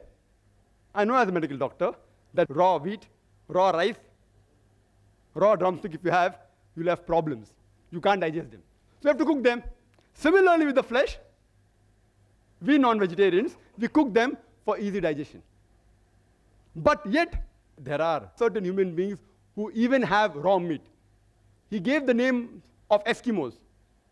He didn't tell the root word meaning. The root word meaning of Eskimo, it literally means eaters of raw flesh. So there are human beings who even have raw meat. They are conditioned. Tomorrow if you're conditioned to eat raw wheat and raw rice, even you may be able to digest it. But most human beings cannot digest certain raw vegetables. That doesn't mean you should not have rice, you should not have wheat, that you should not have drumsticks. There are, in the herbivorous animal, an enzyme known as cellulase enzyme. And every vegetable has cellulase. And this cellulase enzyme helps in digesting the vegetables. We human beings, we don't have cellulase enzymes. Therefore, the vegetables we eat, the cellulase part remains undigested, and we call them as fibers. It's undigested. On the other hand, there are certain enzymes like lipase, trypsis, chymotrypsis, which are mainly meant for digesting non-vegetarian food. If Almighty God did not want us to have non-veg food, why did He give us these enzymes? And the primitive man, as said by the earlier speaker as well as the chief guest, archaeological evidence shows us clearly the Homo sapiens, the Eskimos, the Australian Aborigines, they were non-veg. So why the change now? We have the same teeth, we have the same digestive system, and he has given a list of other comparisons which prove we can have veg. And I agree with that. Where did I ever say that you cannot have veg? A non-veg is a person who has the food of the animal products as well as vegetarian food. It's an omnivorous diet. He said that the liver and the kidney in carnivorous animal is large.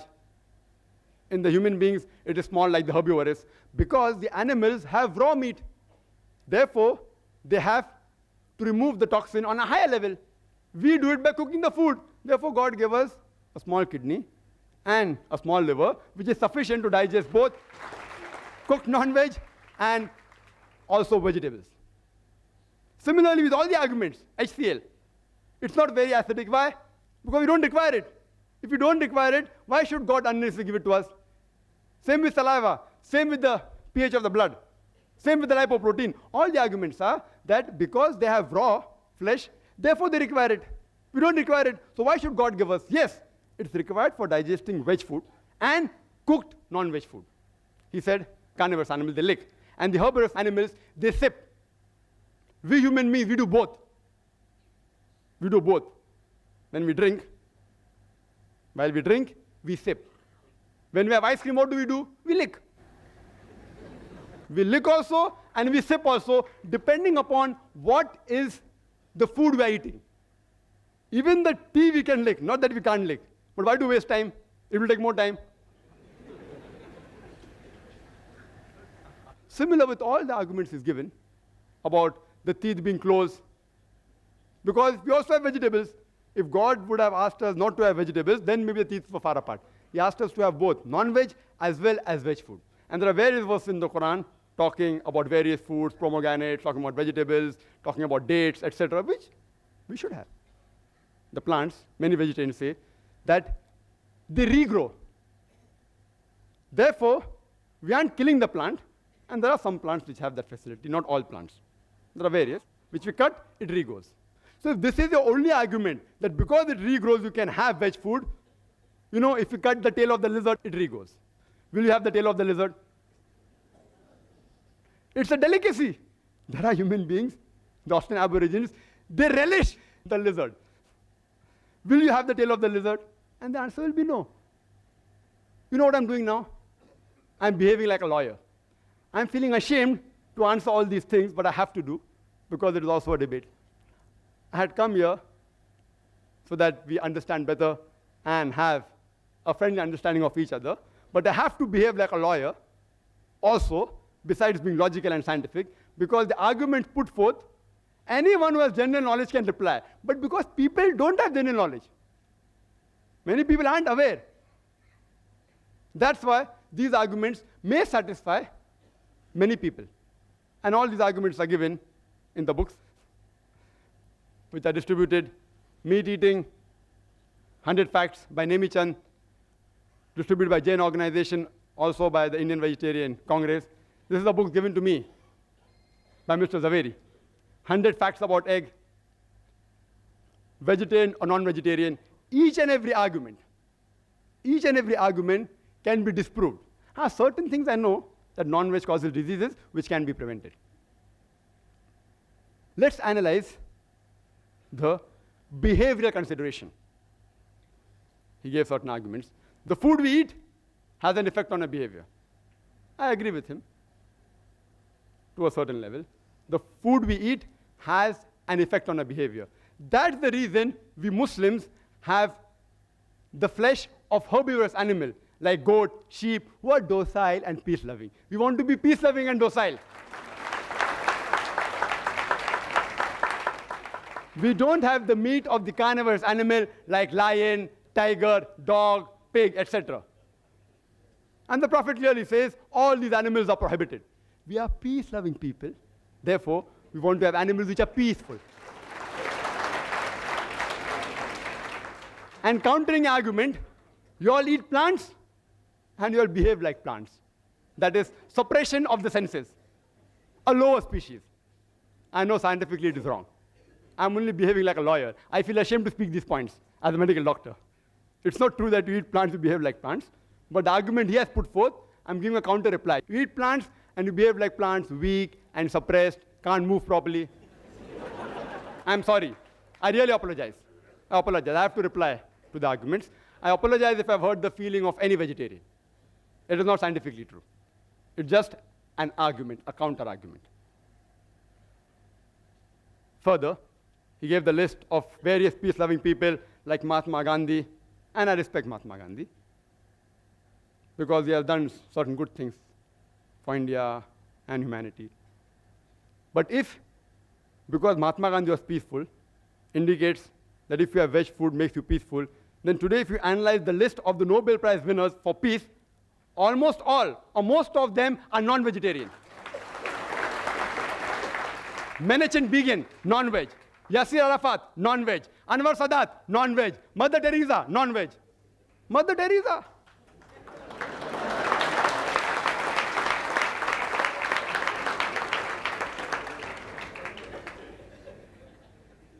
I want to ask you a simple question.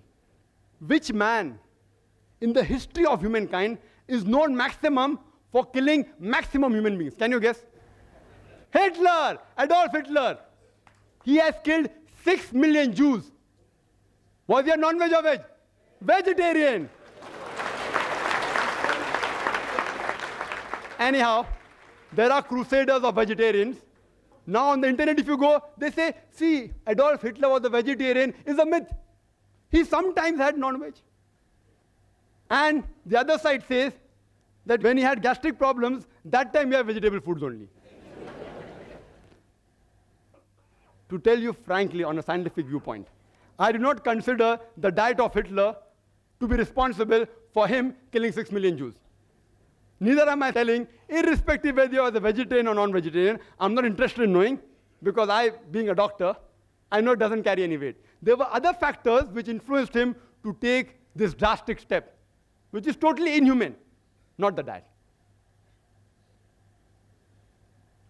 There are various researches done. There have been research in America on a group of students who are pure non-veg and on a group of students who are veg, pure veg. And they analyzed that the group of students who were non-veg, they were less violent and they were more social. But it's a research. It's not a scientific fact. I will never use this as an argument to prove that non-veg food makes you peaceful. No. I'm a doctor, more of a doctor, as well as lawyer were required because I'm in a debate.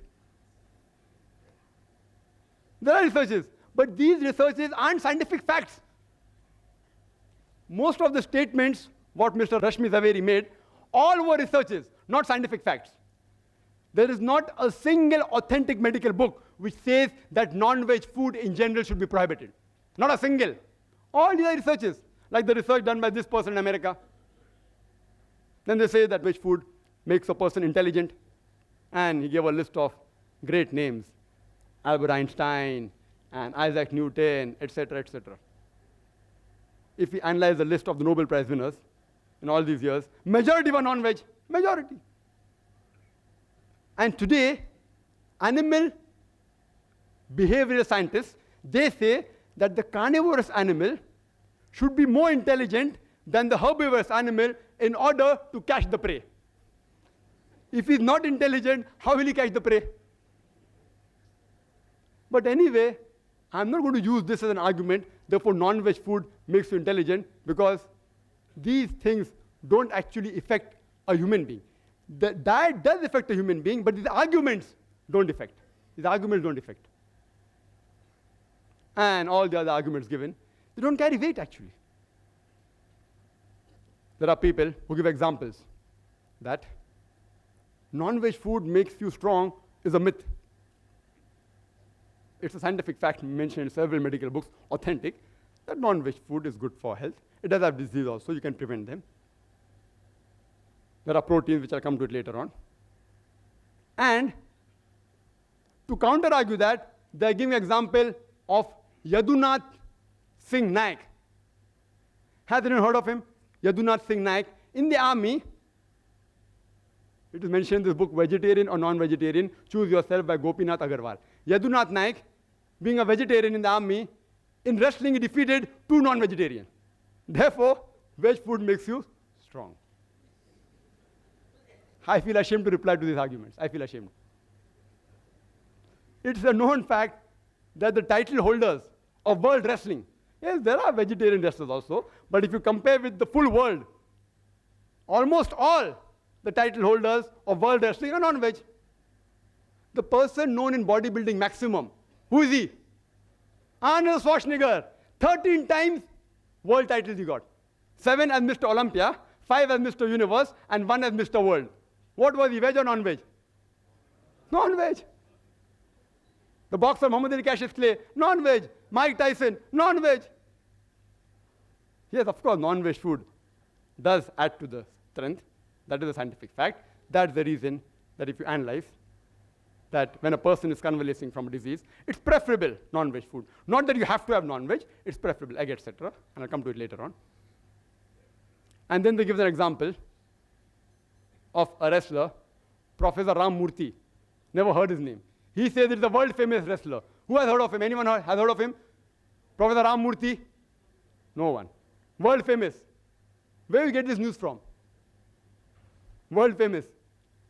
Then they give the example of Parmajit Singh in London, pure vegetarian, who skips 2,000 times a day.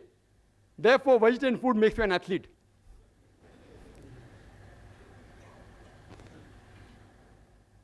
If these are the arguments supposed to be scientific, I really feel ashamed. Most of the athletic record holders, here's the Guinness Book. You can go through it. I've brought it along here. All mentioned about bodybuilding, athletic, 100 meters dash, all these people. If at random also you check up their dietary history, even giving benefit of doubt, more than 80 to 90% will be non-veg. But I will be a fanatic if I say that all these records are only due to the diets. I'll be a fanatic. A few records may be related to the diet, but not all. For the argument they give that the smell and the sight of a carnivorous animal is strong. The night vision is strong. As Mr. Rashmi Javeri said, night vision and sense of smell is strong in carnivorous. In herbivorous, it is less. In human meat, it is less. Therefore, we should be vegetarian. There are herbivorous animals, like the bee, whose sense of smell is very strong. And they even have a very good night vision. See, these are arguments which are not scientific, may be useful in a debate to convince the people illogically. Therefore, I'm here. Then he gave the example. Animals have hoarse voice, coarse voice, the carnivorous animal. Herbivorous animal don't have coarse voice. And to ask a simple question, which animal is maximum known for a hoarse voice? Donkey. Veg or non-veg? Veg or non-veg? Veg. Anyway, by no means am I trying to prove that vegetarian food creates hoarse voice or non-vegetarian food creates melodious voice. If you see the list of singers, many are non-veg, many are veg also. So just by quoting singers who are veg saying, oh, that's why vegetarian diet makes you melodious, is all illogical arguments. Really, I feel ashamed to answer all these things. And he gave certain economic points. That economic reasons why we should have vegetarian food. It's more economical, according to Mr. Zaveri. And he gave several statistics, so many calories, so many this, so many tons of protein, which is mentioned here. From where they get the statistics, God alone knows. And he mentioned some protein. It's also mentioned in this book that 1 kg of animal protein that we get, we have to feed so many plants, etc. Therefore, it is equivalent to 7 kgs of veg protein. So if you're having meat for 1 kg protein, you are taking 7 kg vegetables. Therefore, vegetable is cheaper. How they get this kg of proteins, I being a medical doctor don't realize. Is it kg of food or kg of protein? And if I agree with them, I agree with them. Okay. You say, for sake of argument, 2 plus 2 is 5. I agree, and then ask you, let's see, take 2 rupees, give me 5 rupees. Take 2,000, give me 5,000. Similarly, if I agree it is right, all the statistics, then I tell that the vegetarians, they should thank the non-vegetarians. You know why? Because if we would not have slaughtered the animal for food, it would have lived for another 5 to 10 years. And in that time, you would have had the vegetables of 7 to 8 people for a few years. So you should thank us from preventing the animal from eating your vegetable food. Furthermore, he gave the calculation from some record from where, I don't know. 1:14, the land that you graze required for animal is 14 times more than the land required for food, etc. Same example is given here, that the land required to produce 1 ton of beef, the same land you can feed 5 average families. 1 ton of beef is equivalent to 10 or 20 tons of veg food. And the land required to graze an animal can raise 5 average families. My early argument also holds good here. But besides that, these ideological vegetarians, they fail to realize that the animals graze on land which is unsuitable for growing crops. They eat the plants which is inedible for the human beings, like husk and stalks, corn stalks. They don't eat plants which are edible for the human beings. Yes, they can eat. But when they enter the fields, the farmer, but natural, takes them out of the field. Why? To cause loss. Yes, if you have excess of crop, etc., there are certain governments who even feed them. And there are nomadic populations who make their living by grazing animals on land which is unsuitable for crop growing. But they eat the vegetation which is inedible to the human beings, and they make their living. Even the animal lives, even the human being lives. And today, according to UN report, about 23% approximately of the land in the world is used for pastures, 23% for forest, less than 10% for cultivation. The remaining 45%, majority, can yet be used for growing crops. Why don't you use that? Why are you running after the food of the animals, poor living creatures? Let them live, let them eat. Why are you stopping them from eating? If the non-vegetarians stop slaughtering the cattle, do you know that there will be overpopulation of cattle? Overpopulation. I'm aware that human beings, they raise animals for food. That means, by methods, they increase the multiplication of the animals. But if suppose I agree that from today, all non-vegetarians stop raising animals for food and stop killing them for food, yet they will grow in population. You know why? Human beings. In all these years, our population is increasing. Even with all the family planning method, with all the birth control, hum do hamare do, yet we are increasing. There is no birth control method among the cattle, and the gestation is less than the human beings. 5 months to 6 months to 8 months, less than the human beings, and they multiply faster. So if we stop killing and stop raising, yet within a few decades, you'll have problems not of overpopulation of human beings, of overpopulation of cattle. How are you going to solve it? There are various nutrition.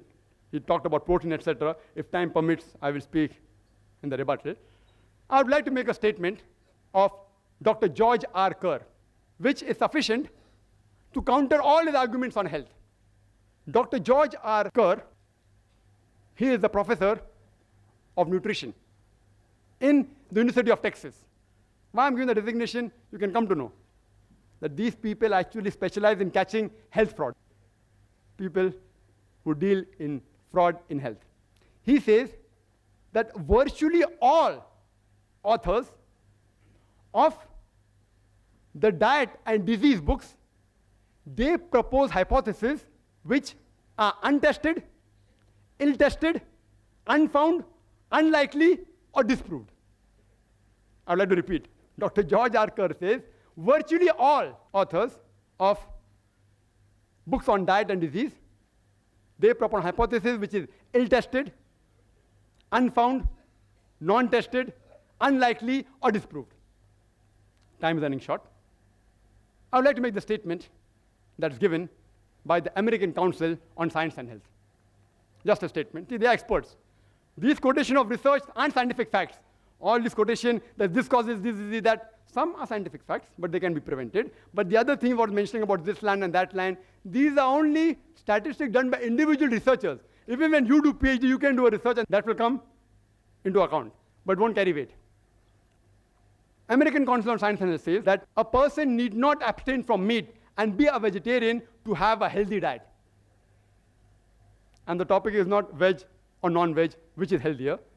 It is non-veg food permitted or prohibited for the human beings? And I will list out the points in summary to make it easier for Mr. Zaveri to answer in the rebuttal.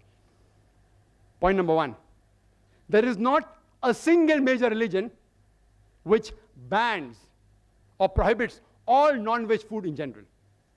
Point number 2, geographical places like Arctic, where Eskimos live, how could you have provided food all these years back? And today also, if you provide, it's going to be more expensive. Point number 3, if all life is sacred, why do you kill the plants? Even they have life. Point number 4, even plants feel pain. Point number 5, even if I agree they have 2 senses less, killing a creature of 2 senses less is a lesser crime, is illogical. Point number 6, it's preferable to kill 1 animal and take 1 animal life than to take 100 lives of plants for feeding 100 people. Point number 7, each and every argument can be disproved. The liver and the kidney, HCl, same with saliva, same with the pH of the blood, same with the lipoprotein. Point number 8, the human beings have an omnivorous set of teeth for eating veg as well as non-veg. Point number 9, they have a digestive system which can digest both veg and non-veg and have proved it scientifically approved by the enzymes. Point number 10, primitive man was non-veg. So you can't say it's prohibited for human beings. Human beings is even for that person. Point number 11, the food you eat has an effect on a behavior, but saying that non-veg food makes you violent has got no scientific base at all. Point number 12, giving argument that veg food makes you strong, makes you peaceful, makes you intelligent, makes you athletes, are all myths. Point number 13, night vision and sense of smell is strong in carnivorous. In herbivorous, it is less. The carnivorous animal have hoarse voice, coarse voice. Herbivorous animal don't have coarse voice, are all illogical arguments. Point number 14, that veg food is cheaper, I've disproved it. It's not economical. In certain countries, yes. Like India, it can be. But if you go abroad, in the Western countries, veg food is more expensive. And fresh veg food is phenomenal. Fresh vegetables. Furthermore, point number 15, that the land required to graze the animal will cause scarcity of the land for growing crops is also wrong. Point number 16, if the non-vegetarians stop slaughtering the cattle, do you know that there will be overpopulation of cattle? Point number 17, according to Dr. Kerr, these books written by dietitian, they can't be relied upon. All the statistics given are mainly from there. There is not a single statement, point number 18, in any authentic medical book which says non-veg food in general should be banned. Point number 19, there is not a single government on the face of the earth which has banned all non-veg food as a general rule. And point number 20, that even the American Council on Science and Health has said that for a healthy diet, being a pure vegetarian is not required. These are sufficient proof, logical and scientific, that non-veg food has to be permitted. If Mr. Zaveri doesn't agree, I request him to answer scientifically, not by comparison on just researches.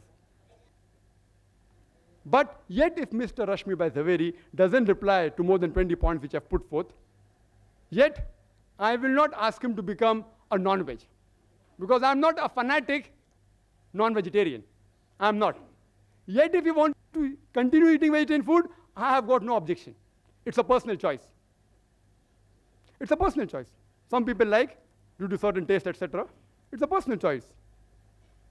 And only thing I'd like to tell the people that the vegetarians, the ideological vegetarians who do so much propaganda that this has got more value, etc., they should stop such things and stop distributing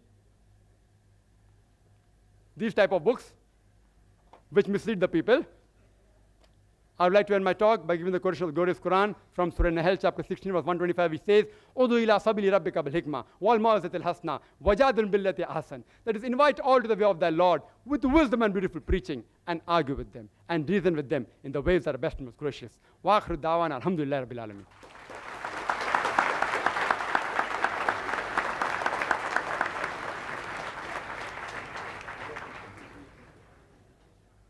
I now call upon Mr. Rashmi Bhai Zaveri to present his response to Dr. Zakir Naik.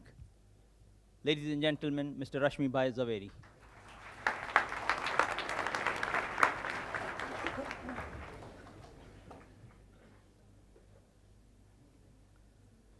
First of all, I really thank Dr. Zakir Naik for giving me the choice whether I would like to still remain a vegetarian or non-vegetarian. Thank you very much. I would request Mr. Coordinator that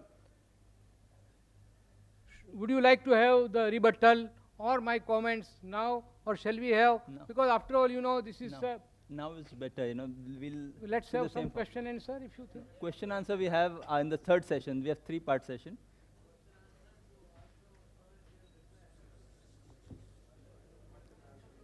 Yes, Mr. Zaveri, you can continue. Now, we are totally at the command of the coordinator, so I will No, as obey. decided, you know, the No, same it's format okay. we keep. I will obey. I will not your, allow Dr. Zakir also to order. change the format. Now, I'll object.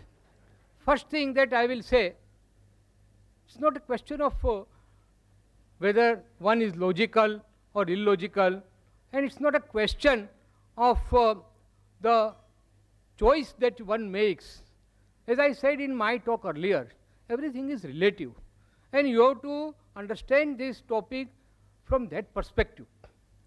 Now, one thing that I will very strongly object with respect to Dr. Zakir's, that not a single religion prohibits non-veg. I am expert, I can say, because I am a student, I have done MA in Jainology. I can say from my religious point of view that Lord Mahavir and our all 24 Tirthankaras very vehemently prohibited non-veg food. I have already given you some quotations. You see, mainly arguments of Dr. Dean Ornish is based on the fact that non-veg food contains excessive protein, cholesterol, and saturated fat. So that is why he said that for healthy and peaceful living, you must have non-veg veg diet. Now, he said that plant has also got life. No, it is not only proved by Dr. Jagdish Chandra Bose, but even our Lord Mahavir. He stated 2500 years ago that not only plant, air, water, fire, minerals of the earth, they all have life. He has not said that you are allowed to kill this life and maintain yourself. But he was a practical Tirthankara. So he said that those who cannot renounce this world and become Jain Muni, you know, Jain Munis, they don't even kill plant vegetation or even other living beings for their food. They bake the food which is cooked in our house. Will not go into that controversy that even you kill it and then give them. That's a separate story. But the teachings of Mahavir are very clear that you shall not harm any living being, whether animate or inanimate.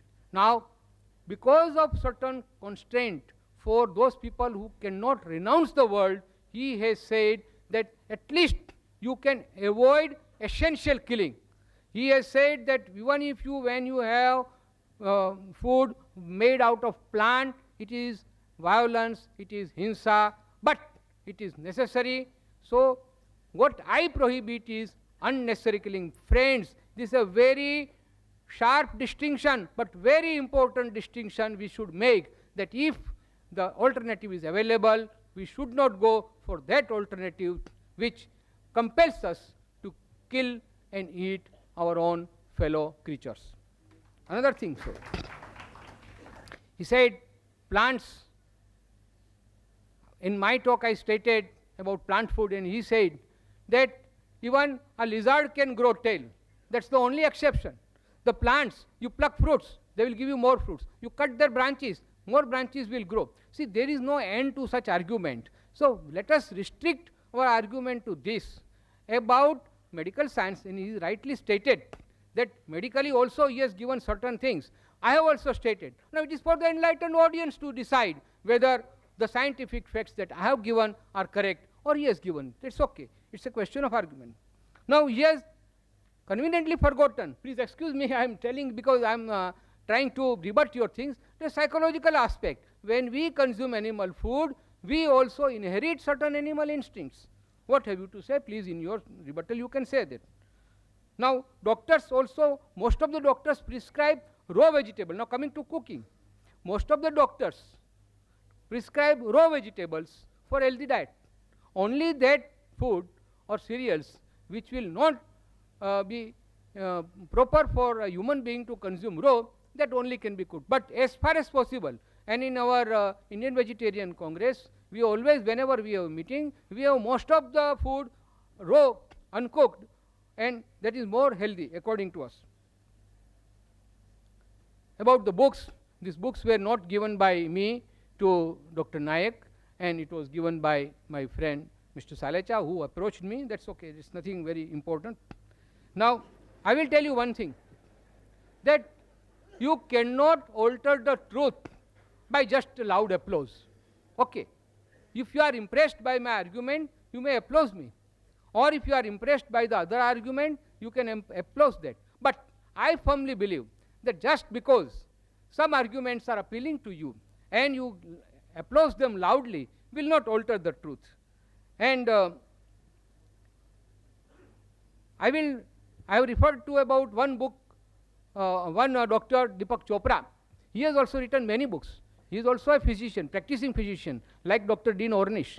He has also conducted researches, and he has come out with a theory that your food will have a terrific effect on your impulses and urges, your physical development, psychological development, and emotional development. You know, most of the psychological and emotional distortions are because of the flesh food that one eats, and that is why it is prohibited.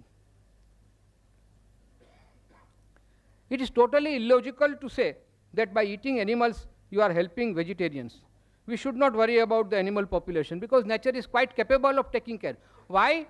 Because we are rearing more animals for killing. That is why if we are not doing it, look at the jungle. Everywhere the natural cycle is there. Balancing will take care of itself. Nobody has to worry about it. Now, as per the history that Mr. Trivedi also referred, and also Dr. Zakir, now I will tell from Jain historical point of view that in our Jain scriptures it is mentioned very clearly that those persons who were living in prehistoric stage, they lived under a tree and they were sufficiently provided by trees. They did not have to go for any killing. Friends, I am of course given more time, but I really personally feel that let's not have a sort of dialogue or arguments between. I would like very much the audience to participate and have more time for question and answer. Thank you.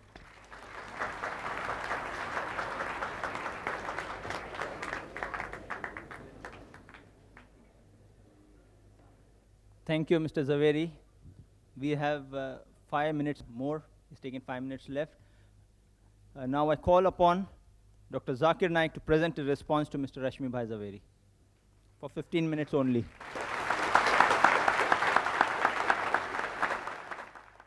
Alhamdulillah, wassalatu wassalam, ala rasulillah wa ala ali wa sahbihi ajmain, amma ba'd. A'udhu billahi minash shaitanir rajim. Bismillahir rahmanir rahim. Wa qul ja'al haqq wa zaqal batil.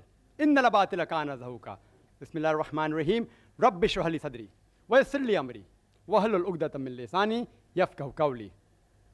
The respected people on the dais, and my respected elders, and my brothers and sisters, I welcome once again all of you with Islamic greetings. Assalamu alaikum wa rahmatullahi wa barakatuh.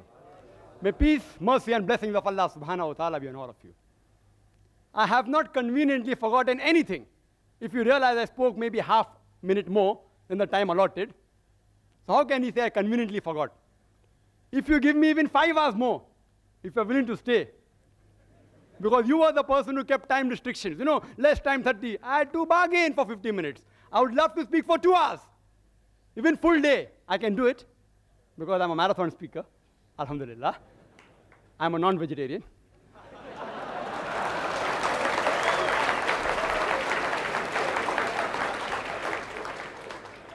Mr. Zaveri said that I said that no religion prohibits non-veg. I never said no religion. I said no major religion. It's being recorded. No major religion. And Jainism is not a major religion. According to the books you gave me, you gave certain books, Jains are only 0.4% of India, 0.4. Less than 1%. Can you call it a major religion? In India, leave aside world out of the question. Negligible. I am very clear-cut in my statement. Regarding the argument on Jainism, I can reply, but the coordinator won't give me permission. I am restricted to Islam. You know, I can reply even on Jainism. I am a student of comparative. Excuse me, sir, you can't interfere when the speaker is speaking. Whether saying I did not say, you can very well see the video cassette. There is not a single major religion which bans or prohibits all non-veg food in general. You can see the video cassette. Ask your question in question time, please. Don't get irritated.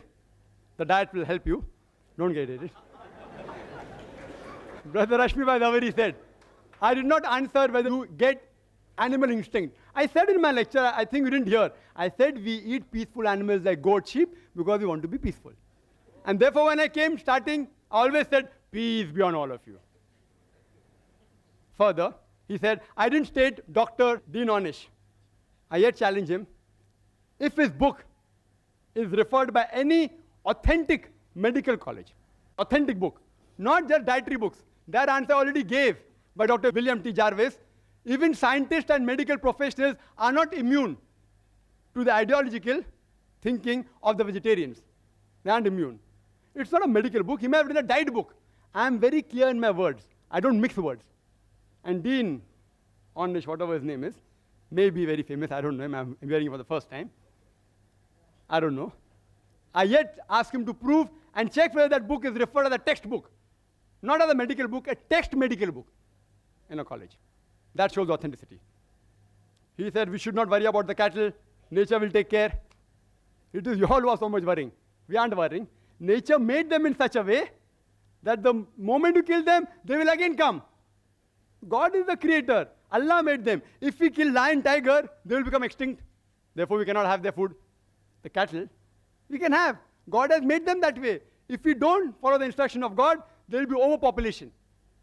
And regarding cutting of plants, what he said, you know, people say that if we have plants, the mother is yet alive. So in that way, the offspring of the cow, of the goat, the calves, that means can we cut them? Yes. The mother is yet alive. The cow is yet alive. And when the offspring becomes a mother, you can also kill the mother. So even if I agree with this logic, the plant survives. In the animals, more lives are surviving than the plants, if I agree with this logic. Furthermore, I said that best is prevention is better than cure. I agree with Dr. Ornish when he says that vegetarian diet is helpful for certain diseases. Even I advise that. Where I said no. But the topic is not which food is healthier, but making a statement, it is banned for human beings. I challenge any authentic medical book. I'm a doctor, not books, whether given by Russia Foundation or Indian Vegetarian Congress, whatever it is. These books are stating things which are unfound, ill-tested, unproved. There is the Islamic method of prevention better than cure, which will answer most of your questions. The Islamic method is there of prevention better than cure. When we slaughter the animal, we do the zabiha. We cut the throat and the windpipe and the vessels of the neck without damaging the spinal cord. Otherwise, the nerve going to the heart may get severed, there may be cardiac arrest. when the spinal cord is not damaged and the vessels of the neck are slit open along with the throat and the windpipe, the heart is pumping, most of the blood flows out of the body.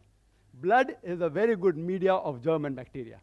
If you slaughter the animal in this way, most of the disease transmitted by blood, many which you named, can be eliminated, can be prevented. The meat remains fresh for a longer time if it's slaughtered by the Islamic method. And people say, oh, it's so merciless. You know, y'all are so mercilessly killing, it dies of pain. When we slaughter in the Islamic method, when we cut the blood vessels of the neck, the blood supply going to the nerve, which is responsible for pain, is severed. So the animal does not feel pain. The animal kicks and writhers. You know why? Due to the gush of flow. The animal doesn't feel pain. It is contracting and relaxing because there's lack of blood in that part of the body. The animal does not die of pain. It dies a painless death. Painless. Painless. We eliminate most of the disease transmitted by blood. Secondly, there are many countries in the world and many people who raise animals, they give them hormones. And one was mentioned by Mr. Zaveri, read the name. It's called as DES, diacylglycerol. It's a hormone injected to cattle so that they become fat and you get more money for flesh. This is haram in Islam. Carcinogenic hormones, if ingested in animal, even if you slaughter by the zabiyah method, it is yet haram. It is zabiyah but not halal. It is zabiyah and haram. If the cattle are injected with hormones, you are not allowed to have those hormones. Neither are we allowed to have cows which are fed with non-veg. Because the Prophet said, any animal that is fed with non-veg, it is prohibited for you. After that, if you take care of hygienic conditions and cook the meat very well, most of the diseases which Mr. Zaveri spoke, or not all, most of them will be eliminated. And in the non-veg flesh food, the most dangerous, which is commonly eaten, is pork. It has more than 70 different diseases which you can get if you ingest pork. More than 70 different diseases. And one of them is ischemic heart disease, which he spoke about. Because pork has more of fat-building material than muscle-building material, it gets deposited on the walls of the vessels, causing atherosclerosis, hypertension, etc. That's the reason in the Quran, no less than 4 different places, in Surah Baqarah chapter number 2, verse number 173, in Surah Ma'idah chapter number 5, verse number 3, in Surah Anam chapter number 6, verse number 145, and Surah Nahl chapter number 16, verse number 115, it says, Hurrimat alaykumul maitatu waddamu wa lahmul khinzir, wa ma uhilla li ghayrillah bih. Forbidden for you for food are dead meat, blood, the flesh of swine, and any food on which any name besides God's name has been invoked. It's haram. So we abstain from it and we prevent several diseases of non-veg. Quran says in Surah Taha, chapter number 20, verse number 81, eat of the food we have provided for you in sustenance, but commit no excesses therein. Most of the diseases, what Mr. Rashmi Bhai Zaveri spoke about, is due to excessive eating. Even if you eat excessive veg food, you will have many diseases.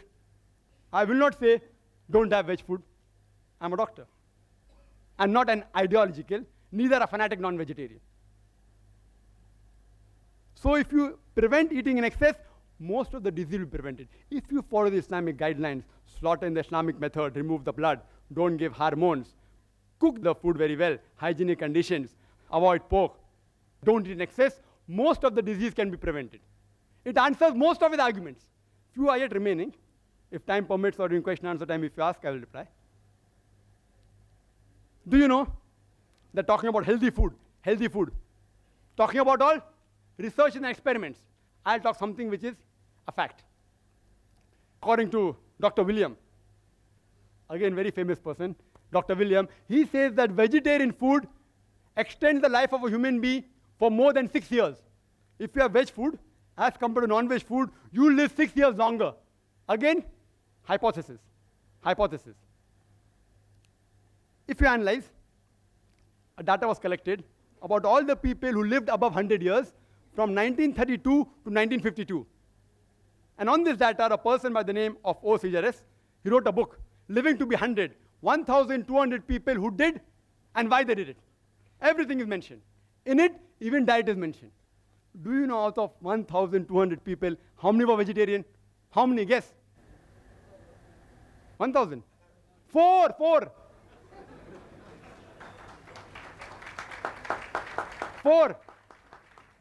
This survey wasn't done to prove veg food or non-veg food. It was done for other reasons, but even the diet was mentioned. It's a fact. It's not a research.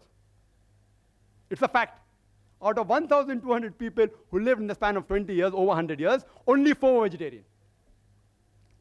You know alcohol? Alcohol alone, it is a veg diet or not? Alcohol is veg or non-veg?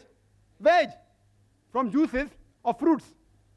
And the disease that are caused by alcohol alone is more than all the non-veg diseases put together. One vegetable diet. So just for alcohol, I cannot say that all vegetable foods should be banned. Today, scientists, and he'll agree, it's mentioned in these books also, the cause of maximum death in the world today is alcohol, number 1. So I don't ban all veg food. What do I say? As Quran says, Surah Ma'idah, chapter number 5, verse number 90. Ya ayyuhalladhina amanu, innamal khamru wal maisuru, wal anzabu wal azlamu, rijsun min amali shaitan, fashtanibu la'allakum tuflihun. That, oh, you believe, verily intoxicants and gambling and idol worship and dedication of stones and divination of arrows, these are Satan's handiwork. Abstain from it that you may prosper. Alcohol is a Satan's handiwork. Abstain from it. I only prohibit alcohol, not all veg food. And smoking. Second greatest cause of death in the world. Veg or non-veg? Veg. Can you prevent the alcoholic disease? Only way you can prevent is deferment it. It ceases to be alcohol. Can you prevent smoking disease? Don't have tobacco. Only option is prohibition. If there is no prevention, then comes the question of prohibition. So alcohol is prohibited. There are more than 400 fatwas by Islamic scholars. Smoking is prohibited because there is no prevention. You know kesari dal? Kesari dal, Indian government has banned it. It causes spastic paraplegia, staple food of Northwest Indians. Banned. Why? It causes death also. Spastic paraplegia. Alcohol. Many countries have banned, including Saudi Arabia, including states in India have banned it. Smoking in Singapore is banned in public places, in government places, in public transport. Kesari dal banned by India. If there's no prevention, then you can ban it. I do not know of a single government that has banned all non-veg food in general. Not a single. Yes, few non-veg food, like pork, Saudi Arabia has banned. There's no prevention, ban it. If there's no prevention, then you prohibit it. And the debate was not which is better, which is healthier, veg or non-veg. The debate was, is non-veg food permitted or prohibited? I gave a list of more than 20 points. So I can very well say that Mr. Rashmi Zaveri conveniently stopped his talk 5 minutes before, not to answer these things. If you give me 1 hour more, I will continue speaking. Wild berries, they are poisonous. Strychnine, vegetable food, they are poisonous. Datura, poisonous. What's the solution? Don't have it. You know, water. Water has so many diseases transmitted. Cholera, paratyphoid, typhoid. It causes amoebiasis, giardiasis, roundworm, pinworm, viral hepatitis. I can go on talking. Only by water. What do? Do you ban water? You prevent it. You purify the water. The disease will be prevented. You know, milk. Milk has so many diseases. Shigella, cholera, paratyphoid, typhoid, tuberculosis, salmonellosis, brucellosis. I can go on listing. What do? Do you ban milk? What do? You pasteurize it. You don't ban it. You don't prohibit it. It's unmedical. Whether milk is non-veg or veg is a debatable topic. I won't argue on that. So if you cannot prevent the disease, then do you prohibit it? I have given various reasons, which Mr. Rashmi Zaveri hasn't replied. There's not a single government who has banned non-veg food in general. There's not a single major religion which has banned non-veg food in general. Therefore, I say that non-veg food is permitted, not prohibited. If I've heard the feelings of any vegetarians while giving the replies to the speaker, I sincerely apologize from the bottom of my heart. I would like to end the talk by giving the quotation of the glorious Quran from Surah Isra, chapter number 17, verse number 81, which says, وَقُلْ جَاءَ الْحَقُّ وَزَاقَ الْبَاطِلِ إِنَّ الْبَاطِلَ كَانَ زَهُوقًا. When truth is hurled against falsehood, falsehood perishes. For falsehood is by its nature bound to perish. وَآخِرُ دَعْوَانَا الْحَمْدُ لِلَّهِ رَبِّ الْعَالَمِينَ.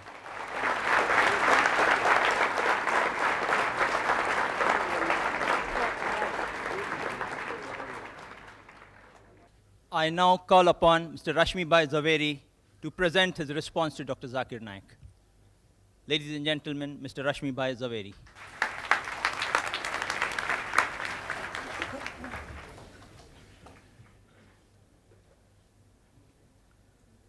First of all, I really thank Dr. Zakir Naik for giving me the choice whether I would like to still remain a vegetarian or non-vegetarian. Thank you very much. I would request Mr. Coordinator that would you like to have the rebuttal or my comments now, or shall we have? No. Because after all, you know, this is. No.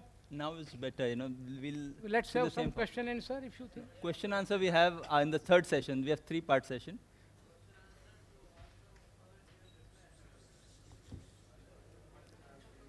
Yes, Mr. Zaveri, you can continue. Anyhow, we are totally at the command of the coordinator, so I will No, as obey. decided, you know, the No, same it's format okay. we keep. I will obey.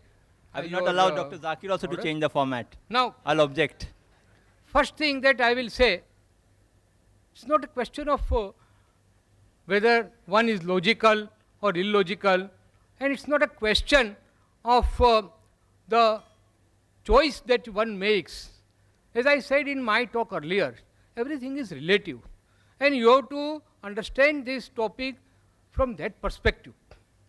Now, one thing that I will very strongly object with respect to Dr. Zakir's, that not a single religion prohibits non-veg. I am expert, I can say, because I am a student, I have done MA in Jainology. I can say from my religious point of view that Lord Mahavir and our all 24 Tirthankaras very vehemently prohibited non-veg food.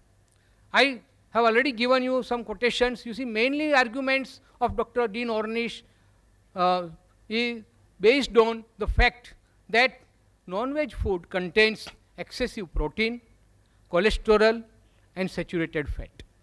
So that is why he said that for healthy and peaceful living, you must have non-veg veg diet. Now, he said that plant has also got life. No, it is not only proved by Dr. Jagdish Chandra Bose, but even our Lord Mahavir.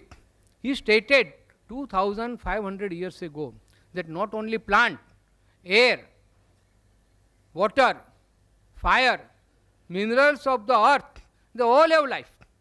He has not said that you are allowed to kill this life and maintain yourself. But he was a practical Tirthankara. So he said that those who cannot renounce this world and become Jain Muni, you know, Jain Munis, they don't even kill plant vegetation or even other living beings for their food. They bake the food which is cooked in our house. Will not go into that controversy that even you kill it and then give them. That's a separate story. But the teachings of Mahavir are very clear that you shall not harm any living being, whether animate or inanimate. Now, because of certain constraint for those people who cannot renounce the world, he has said that at least you can avoid essential killing. He has said that even if you, when you have food made out of plant, it is violence, it is hinsa, but it is necessary. So, what I prohibit is unnecessary killing. Friends, this is a very sharp distinction, but very important distinction we should make, that if the alternative is available, we should not go for that alternative which compels us to kill and eat our own fellow creatures. Another thing, so he said plants. In my talk I stated about plant food, and he said that even a lizard can grow tail. That's the only exception.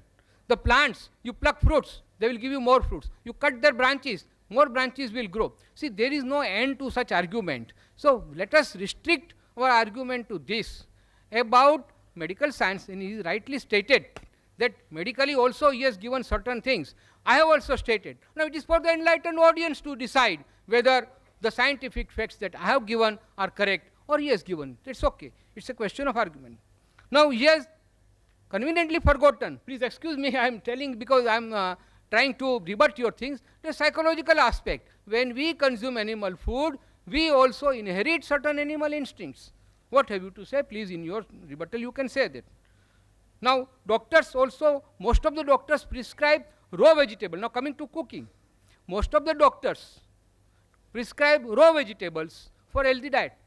Only that food or cereals which will not be proper for a human being to consume raw, that only can be cooked. But as far as possible, and in our Indian Vegetarian Congress, we always, whenever we have a meeting, we have most of the food raw, uncooked, and that is more healthy according to us. About the books, these books were not given by me to Dr. Nayak, and it was given by my friend Mr. Salecha, who approached me. That's okay, it's nothing very important. Now, I will tell you one thing, that you cannot alter the truth by just loud applause. Okay. If you are impressed by my argument, you may applause me. Or if you are impressed by the other argument, you can applause that. But I firmly believe that just because some arguments are appealing to you and you applause them loudly will not alter the truth. And I have referred to about one book, Dr. Deepak Chopra. He has also written many books. He is also a physician, practicing physician, like Dr. Dean Ornish. He has also conducted researches. And he has come out with a theory that your food will have a terrific effect on your impulses and urges, your physical development, psychological development, and emotional development. You know, most of the psychological and emotional distortions are because of the flesh food that one eats, and that is why it is prohibited. It is totally illogical to say that by eating animals you are helping vegetarians. We should not worry about the animal population because nature is quite capable of taking care. Why? Because we are rearing more animals for killing. That is why if we are not doing it, look at the jungle. Everywhere the natural cycle is there. Balancing will take care of itself. Nobody has to worry about it. Now, as per the history that Mr. Trivedi also referred, and also Dr. Zakir.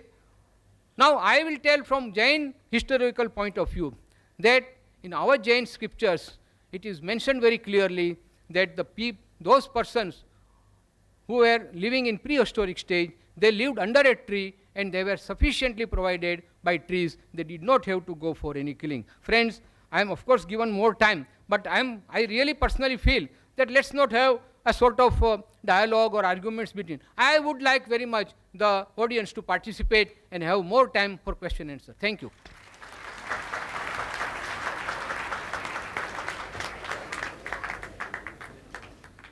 Thank you, Mr. Zaveri. We have 5 minutes more. It's taken 5 minutes left. Now I call upon Dr. Zakir Naik to present a response to Mr. Rashmi Bhai Zaveri for 15 minutes only. Alhamdulillah, wassalatu wassalam, ala rasulillah wa ala ali wa sahbihi ajmain, amma ba'd. A'udhu billahi minash shaitanir rajim. Bismillahir rahmanir rahim. Wa qul ja'al haqq wa zaqal batil. Innal batila kana zahuqa. Bismillahir rahmanir rahim. Rabbi shrah li sadri wa yassir li amri wa hlul 'uqdatam min lisani yafqahu qawli. The respected people on the dais and my respected elders and my brothers and sisters, I welcome once again all of you with Islamic greetings. Assalamu alaikum wa rahmatullahi wa barakatuh. May peace, mercy and blessings of Allah subhanahu wa ta'ala be on all of you. I have not conveniently forgotten anything. If you realize I spoke maybe half minute more than the time allotted, so how can you say I conveniently forgot? If you give me even 5 hours more, if you're willing to stay, because you were the person who kept time restrictions, you know, less time 30, I had to bargain for 50 minutes. I would love to speak for 2 hours. Even full day, I can do it because I'm a marathon speaker, alhamdulillah. I'm a non-vegetarian.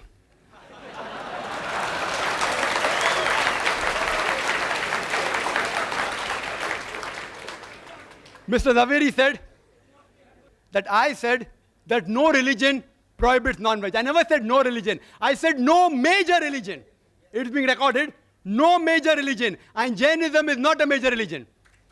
According to the books you gave me, you gave certain books, Jains are only 0.4% of India, 0.4. Less than 1%. Can you call it a major religion? In India, leave aside world out of the question. Negligible. I am very clear-cut in my statement. Regarding the argument on Jainism, I can reply, but the coordinator won't give me permission. I am restricted to Islam. I can reply even on Jainism. I am a student of comparative. Excuse me, sir, you can't interfere when the speaker is speaking. Brother is saying I did not say, you can very well see the video cassette. There is not a single major religion which bans or prohibits all non-veg food in general. You can see the video cassette. Ask your question in question time, please. Don't get irritated. The diet will help you. Don't get irritated. Brother Rashmi Bhai Zaveri said, I did not answer whether you get animal instinct. I said in my lecture, I think you didn't hear, I said we eat peaceful animals like goat, sheep, because we want to be peaceful.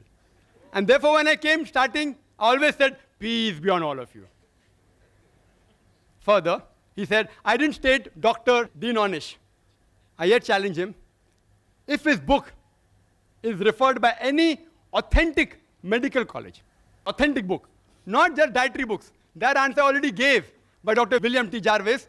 Even scientists and medical professionals are not immune to the ideological thinking of the vegetarians.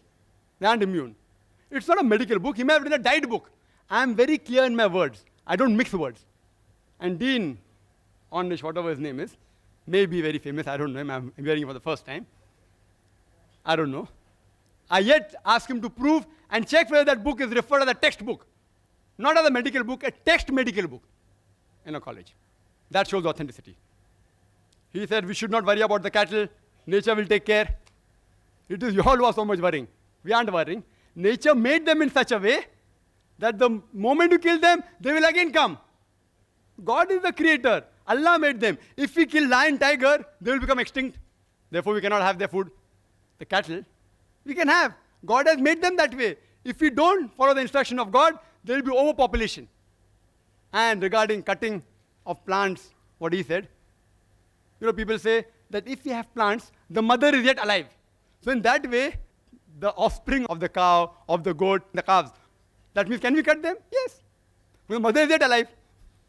The cow is yet alive. And when the offspring becomes a mother, you can also kill the mother.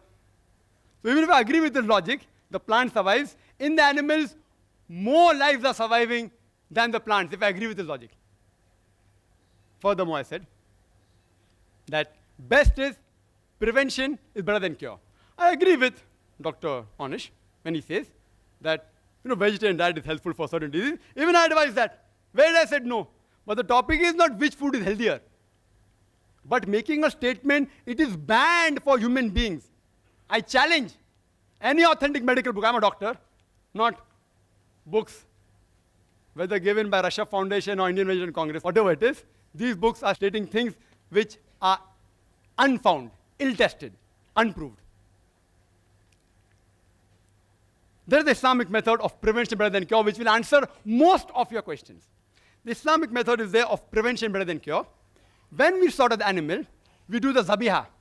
We cut the throat and the windpipe and the vessels of the neck without damaging the spinal cord. Otherwise, the nerve going to the heart may get severed, there may be cardiac arrest. When the spinal cord is not damaged and the vessels of the neck are slit open along with the throat and the windpipe, the heart is pumping, most of the blood flows out of the body. Blood is a very good media of germ and bacteria. If you slaughter the animal in this way, most of the disease transmitted by blood, many which you named, can be eliminated, can be prevented. The meat remains fresh for a longer time if it's slaughtered by the Islamic method. And people say, oh, it's so merciless. You all are so mercilessly killing, it dies of pain. When we slaughter in the Islamic method, when we cut the blood vessels of the neck, the blood supply going to the nerve, which is responsible for pain, is severed. So the animal does not feel pain. The animal kicks and writhers. You know why? Due to the gush of flow. The animal doesn't feel pain.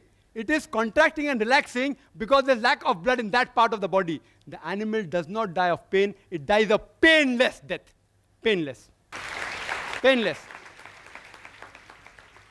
We eliminate most of the disease transmitted by blood. Secondly, there are many countries in the world and many people who raise animals, they give them hormones. And one was mentioned by Mr. Zaveri, read the name. It's called as DES, diacylglycerol. It's a hormone injected to cattle so that they become fat and you get more money for flesh. This is haram in Islam. Carcinogenic hormones, if ingested in animal, even if you slaughter by the zabiyah method, it is yet haram. It is zabiyah but not halal. It is zabiyah and haram. If the cattle are injected with hormones, you are not allowed to have those hormones. Neither are we allowed to have cows which are fed with non-veg. Because the Prophet said, any animal that is fed with non-veg, it is prohibited for you.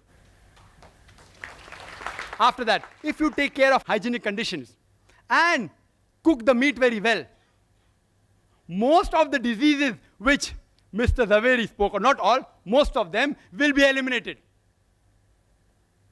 And in the non-veg flesh food, the most dangerous, which is commonly eaten, is pork. It has more than 70 different diseases which you can get if you ingest pork. More than 70 different diseases. And one of them is ischemic heart disease, which he spoke about. Because pork has more of fat-building material than muscle-building material, it gets deposited on the walls of the vessels, causing atherosclerosis, hypertension, etc. That's the reason in the Quran, no less than 4 different places, in Surah Baqarah chapter number 2, verse number 173, in Surah Ma'idah chapter number 5, verse number 3, in Surah Anam chapter number 6, verse number 145, and Surah Nahl chapter number 16, verse number 115, it says, Hurrimat alaykumul maitatu waddamu wa lahmul khinzir, wa ma uhilla li ghayrillah bih. Forbidden for you for food dead meat, blood, the flesh of swine, and any food on which any name besides God's name has been invoked. It's haram. So we abstain from it and we prevent several diseases of non-veg. Quran says in Surah Taha, chapter number 20, verse number 81, eat of the food we have provided for you in sustenance, but commit no excesses therein. Most of the diseases, what Mr. Rashmi Bhai Zaveri spoke about, is due to excessive eating. Even if you eat excessive veg food, you will have many diseases. I will not say, don't have veg food. I'm a doctor. I'm not an ideological, neither a fanatic non-vegetarian. So if you prevent eating in excess, most of the disease will be prevented. If you follow the Islamic guidelines, slaughter in the Islamic method, remove the blood, don't give hormones, cook the food very well, hygienic conditions, avoid pork, don't eat in excess, most of the disease can be prevented. It answers most of his arguments. Few are yet remaining. If time permits or during question answer time, if you ask, I will reply. Do you know that talking about healthy food, talking about all research and experiments, I'll talk something which is a fact. According to Dr. William, again very famous person, Dr. William, he says that vegetarian food extends the life of a human being for more than 6 years. If you have veg food, as compared to non-veg food, you live 6 years longer. Again, hypothesis. If you analyze, data was collected about all the people who lived above 100 years from 1932 to 1952. And on this data, a person by the name of O. Sejares, he wrote a book, Living to be 100, 1,200 people who did and why they did it. Everything is mentioned. In it, even diet is mentioned. Do you know out of 1,200 people, how many were vegetarian? How many? Guess. 1,000. 4.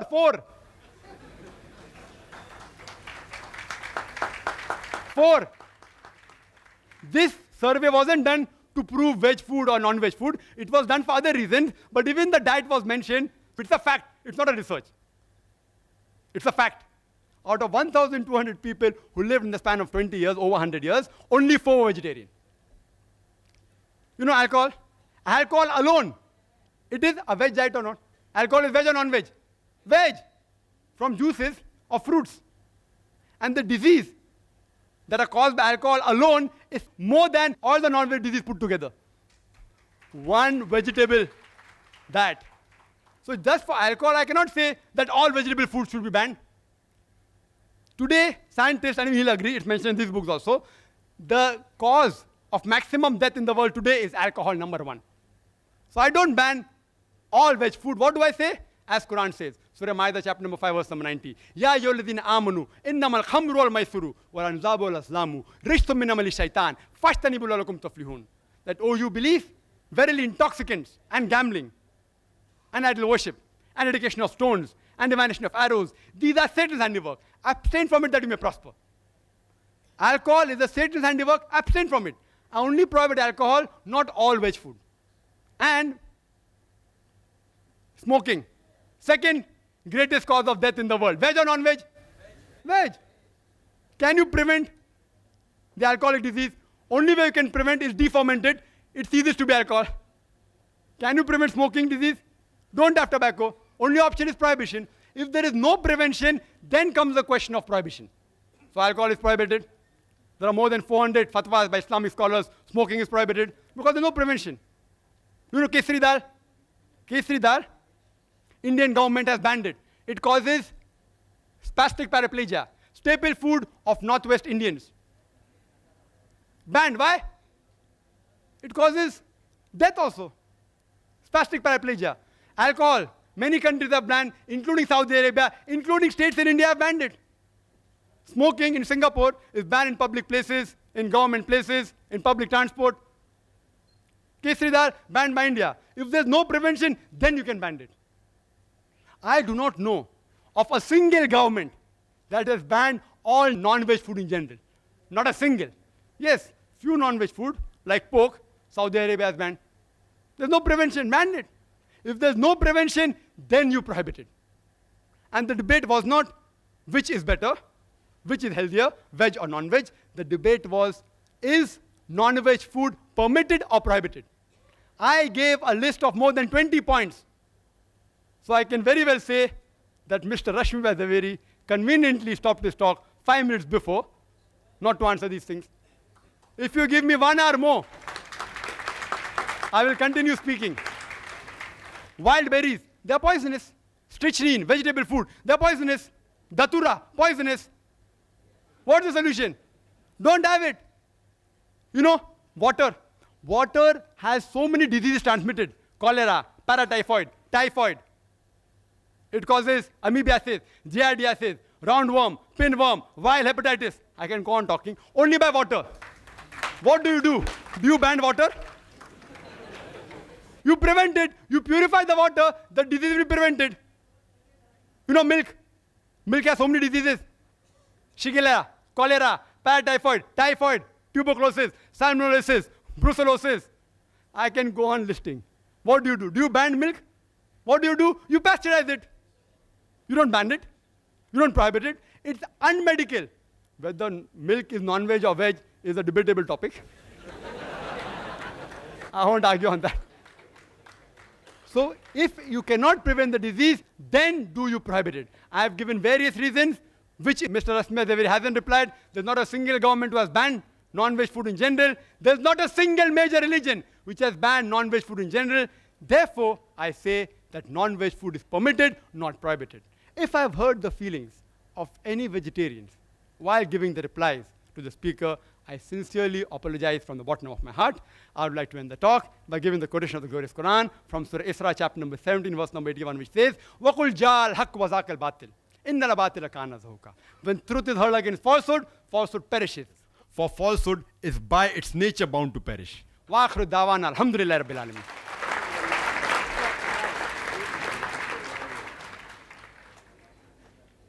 Now we begin the open question and answer session.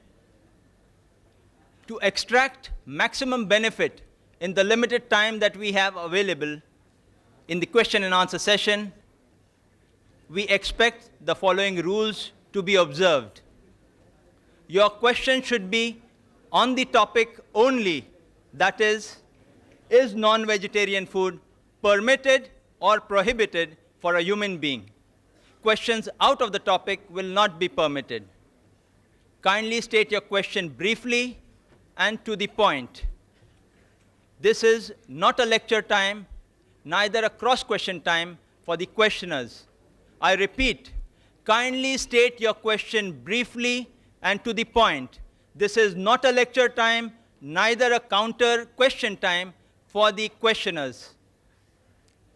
Mr. Zaveri and Dr. Zakir should answer comprehensively, and each answer should not exceed 5 minutes.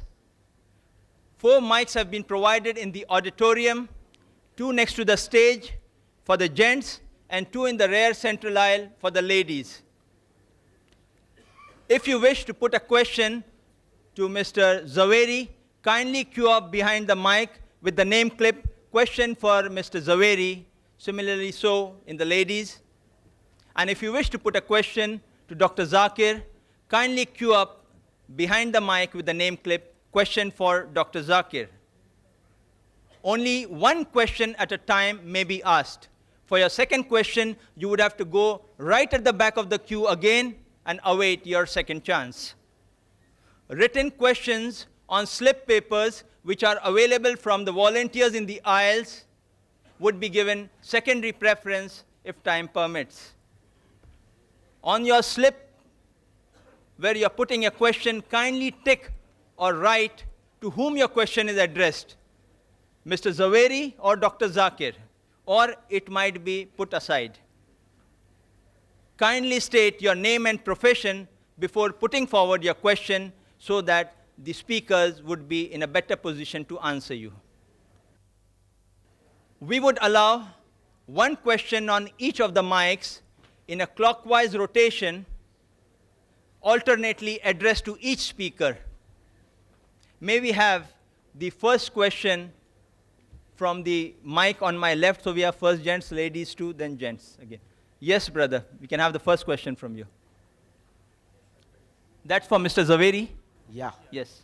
Respected Chief Guest and Mr. Javeri, my question is, you have spoken non-vegetarian is prohibited from various angles, and you have spoken about your Lord Mahavir.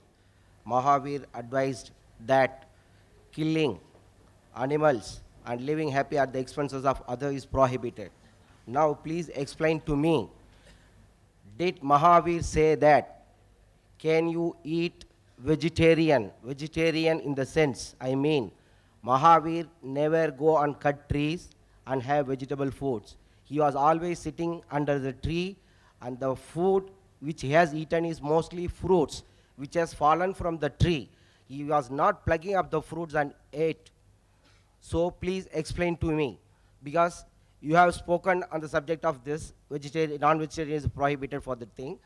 And please explain to me what is the Jain view, because your idea is what Okay. Mahavir said. What Please, Mahavir said. I've understood your question. please. I will reply.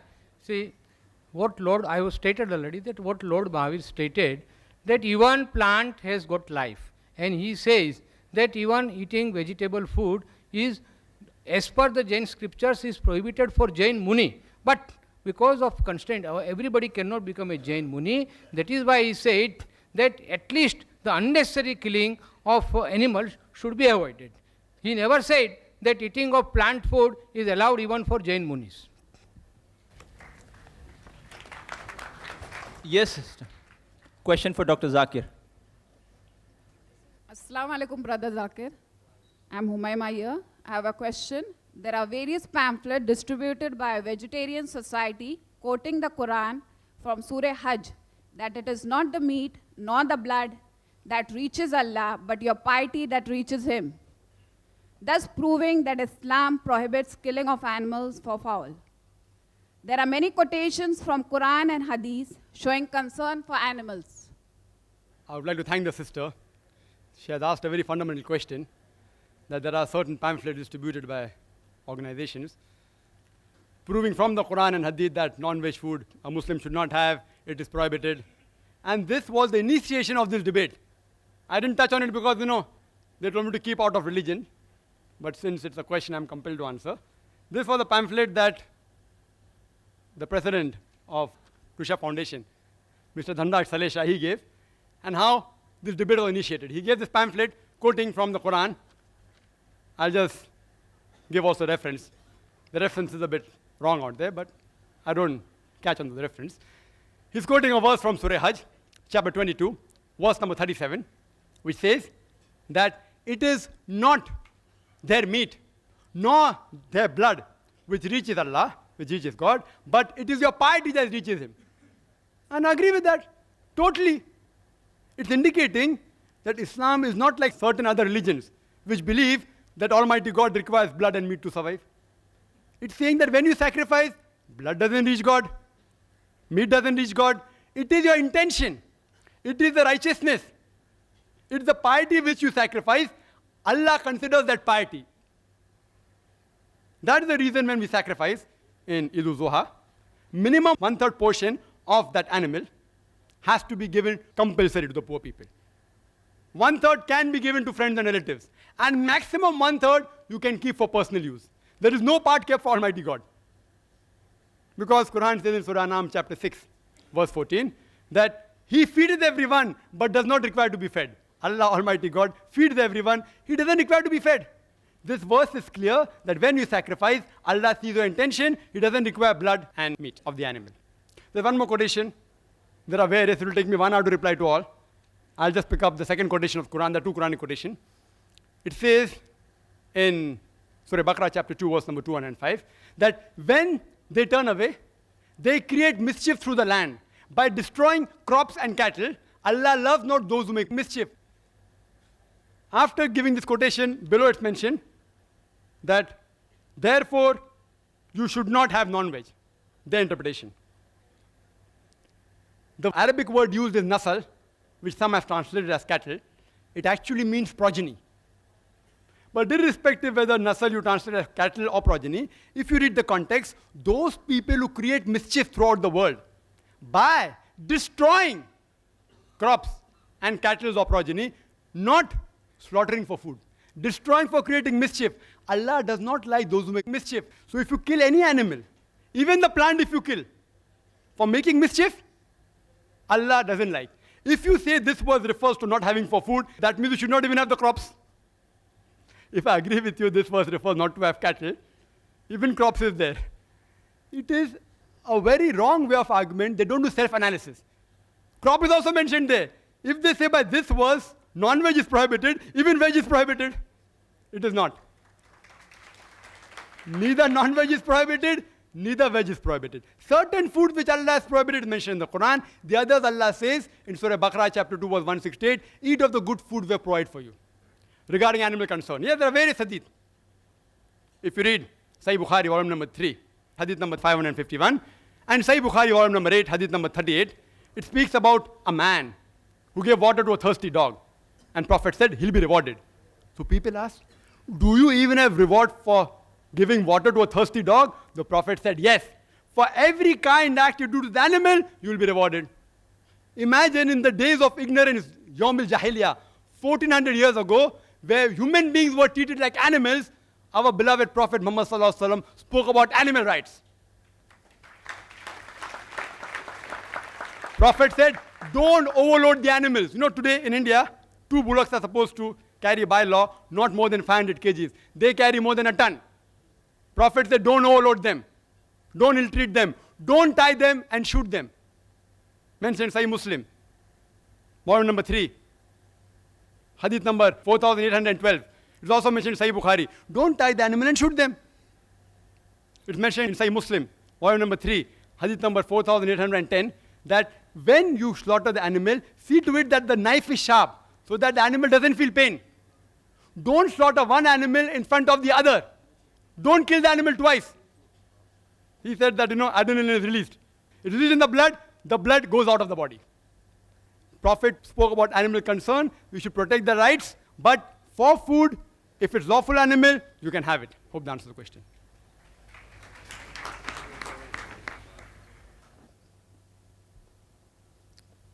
Yes, sister. It's mentioned in the book, 100 Facts About Egg. On page number 8 and 9, fact number 13. Ethiopians are of the view, if a pregnant woman eats eggs, her child would be born bald-headed and would be deficient in reproduction. It's also mentioned in fact number 18. Some African countries believe that if a child is given to eat egg before teething, he may become mentally retarded. Are these scientific facts or are these superstitions?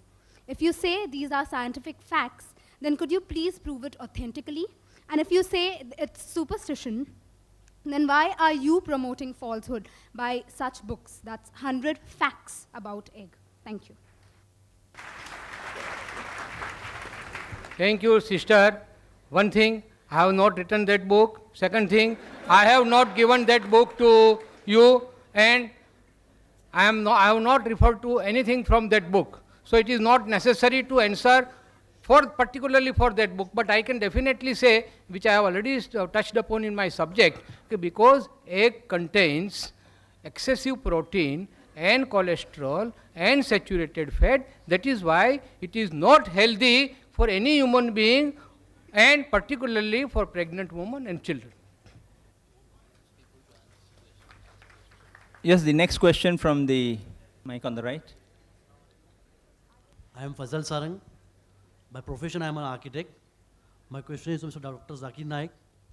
Is the non-vegetarian food is the only reason for the heart disease?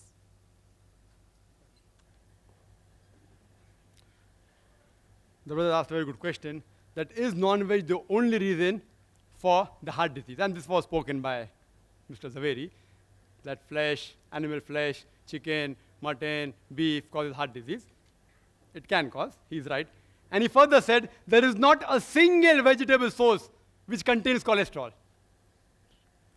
If you tell that to any doctor, not the ideological vegetarian, they'll agree. Heart disease is caused when the diet contains more fat and more cholesterol, irrespective whether it is veg or non-veg. Irrespective. Non-veg foods do contain high cholesterol, but even vegetable foods, groundnut oil, cashew nut, coconut, ghee, butter, all this, even a common housewife knows. You know why? There are ads in the media. Have Saffola oil, will not cause heart disease. Indicating the other oils cause heart disease. Simple. You don't have to be a doctor. It's a blatant 100% falsehood. I, being a medical doctor, I challenge Mr. Rashmi Vadaviri to answer, does butter contain fat or not? And the doctors do tell the people suffering from heart disease, don't have fat, don't have butter, don't have groundnut oil, don't have cashew nut oil. So where did he get this idea from? From these books.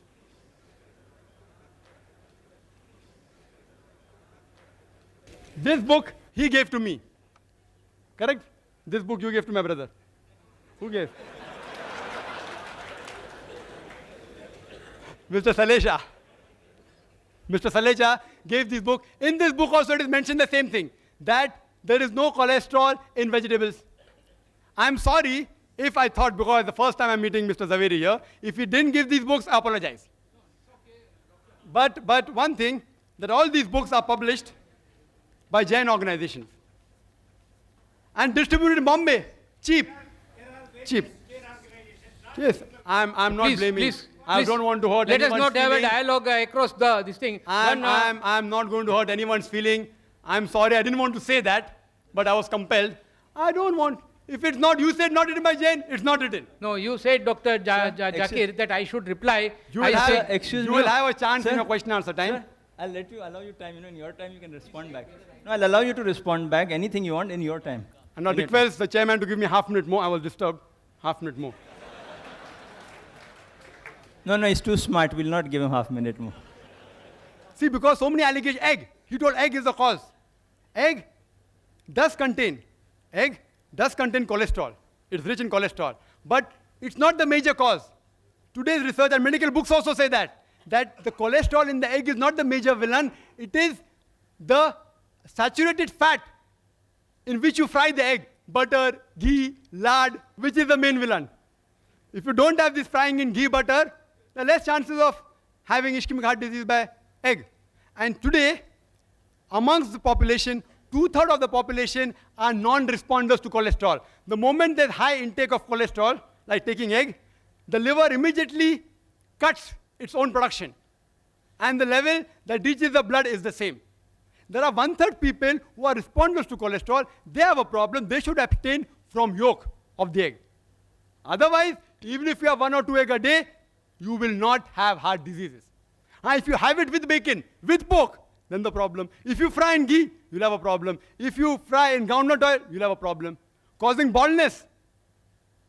I don't want to give examples. I don't want to give examples. Even if you check here, there are many people who are bald. There are great philosophers who are bald. I don't want to take their names, I don't want to hurt your feelings.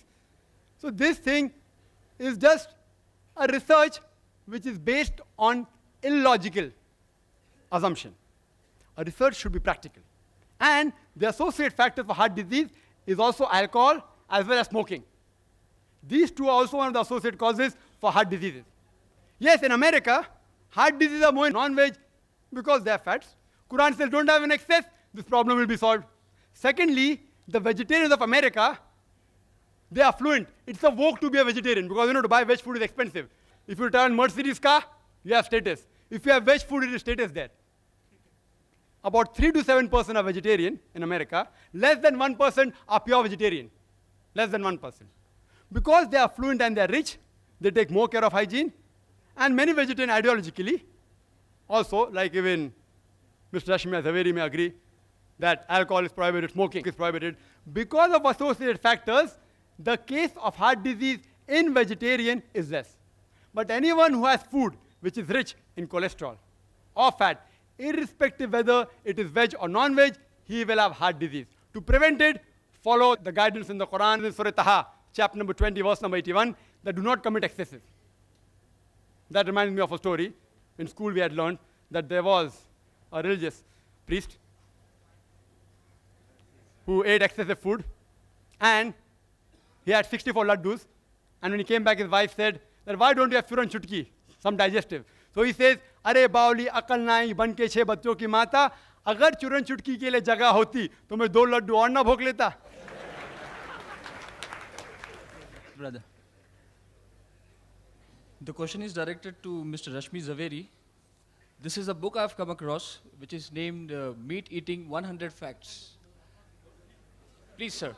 This is not concerning to you. You may put your question saying one book writes like that rather than saying this person's book or that. You say this book states so and so, that would be acceptable. Okay, here is a book from Jain publication. You being a Jain, I'm asking you a question, which is, the name is Meat Eating 100 Facts, written by Dr. Nemi Chand. And it gives a cartoonic representation of meat-eating people, which I feel it's very insulting and, it's degrading, defaming. So I just want to ask you, in this Jains being tolerant, is it fair enough for Jains to publish such books which can hurt people's feeling? Is this, it's mockery, please answer. Yes, the speaker would not like to answer to that. I give him the full right not to answer to the question which a speaker feels is but not I'm suitable. Just asking about we will allow the second question. The speaker. The question of okay, being the next tolerant. question, please, for the. He passes that answer. He would not like to respond. I'm not satisfied. See, the speakers have a right. See, I would request the questioners not to get worried or agitated in any sort. The speakers have a full right not to respond, or if you feel your question is not right or not suitable for them, they have a right not to respond back. Kindly note. So put your question and frame it in such a way that it is not vulgar, neither derogatory. And yes? Yes. So it should not be derogatory to the speaker or to a particular faith. Put it in a factual manner. This is what stated. What is your opinion? Don't give your comment in a derogatory manner. Ask, what do you say about this? Yes, don't give your opinion. Let the speaker give their opinion on the subject. Yes, sister, the next question for Dr. Zakir. Assalamu alaikum, brother. My name is Azra. I would like to ask, in a book promoting vegetarianism by Gopinath Agarwal, on page 15th and 16th, he says that the milk a cow gives in its lifetime can satisfy 90,000 persons at one time. But the same cow is killed for flesh can satisfy 1,000 persons at one time. The same applies for goat also. He says killing the goose that lays a golden egg daily is never a wise proposition. Do you agree with him? The sister asked a question again from the same book. And I would like to make a clarification. Mr. Salechar, he gave these books and said you can have more books, the letter is there if you want. And these books are available various marketplaces. People are bound to buy, etc. That's right. Therefore, I'm requesting the people. That's right. That's right. The brothers asked, why am I repeating? Because all the arguments are mentioned here. These arguments, if it's not mentioned here, I wouldn't have repeated it. I'll be able to. Please, I think your tempers must be calm. What Mr. Javeri said very correctly, book is written by somebody else. It is he who should try to defend the book. Mr. Javeri doesn't want to defend the book. So let us forget the book and ask all questions which are pertaining to the talk. Correct, and I agree with it. Mr. Zaveri read from books. He didn't do a research. He read books which speaking against non-vegetarian. He read books and he presented the fact. Either I accept it or I say the fact is wrong. I can't say because I didn't read the book, no one can ask me questions. That's illogical. If you ask me any questions pertaining to non-veg food, I either say the book is false or I say that it's illogical or it's logical. Why do you have to get irritated? It's a book promoting vegetarianism. If someone gets me a book against Islam, I will say that book is false. Excuse me, I don't allow a debate between the audience and the speaker. The audience just put the question, the speaker can only answer the question. Don't get involved. I will not allow Dr. Zakir, neither Mr. Zaveri to get involved in any debate with the audience. This is not a debate time for the audience. Kindly note. You can continue with the answer. I'm going to start with the answer. You can start the timing also. If I'm going to be interrupted every time, I want to give a complete answer. I would request the chairperson not to be biased towards one person only. If they're interrupting my answer, I have to be given time.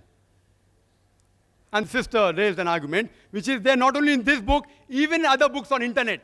You go to the internet, the same argument is given. First thing is milk veg or non-veg is a big question. There are vegetarians who say that milk is non-veg. This book. I'm not blaming the speaker. This book again says milk is non-veg. If we have milk, so many diseases. Other vegetarian foundations say no, we are lacto-vegetarian, we have milk. Whether milk is non-veg or veg, my simple question is, if you don't want to hurt the animals, when you milk the animal, it causes severe pain. You know, artificial milking of animal causes pain. You ask a breastfeeding woman, certain times she has problems and she has to extract milk artificially, it is so painful. So when you extract milk from the animal, it's painful. When you don't agree that animals are meant for food, how can you milk the animals, the cattle and the cow? It is so painful. It is nothing but robbing the animal. If you say the animal is not meant for food, and if you have the milk of that animal, you're robbing the milk which is meant for the offsprings, for the calves. And the example that was given, that a cow, on average, in a day gives 10 kgs of milk. Again, this book. If it's wrong, no problem. It's on the internet also. 10 kgs of milk in a day. In a month, 300 kgs. In a year, about 3,000 kg. Do you calculate milk in kgs? In liters. Why in kgs? I don't know. Ask the author. And then further it says that 3,000 kgs of milk, it will feed 6,000 people. So in full lifetime, it will feed 90,000 people at one time. And the cow, if you kill, only 1,000 people. Which is better, 90,000 or 1,000? Why are you killing the goose that's laying the golden egg daily? It's not a wise proposition, and I agree with that. But the point to be noted is that no milkman will ever give a milking cow to the slaughterhouse. No slaughterhouse will ever purchase a milking cow because a milking cow is multiple times more expensive than a cow which has passed its age of milking. In Bombay, it costs 20 to 25,000 rupees milking cow. An old cow which has crossed the milking age costs only 3 to 5,000 rupees. So, what we do, we non-vegetarians, the cattle, we look after it till the time it gives milk. After it starts giving milk, we slaughter it. We take all the eggs of the goose. When it stops laying, we slaughter the goose for its flesh.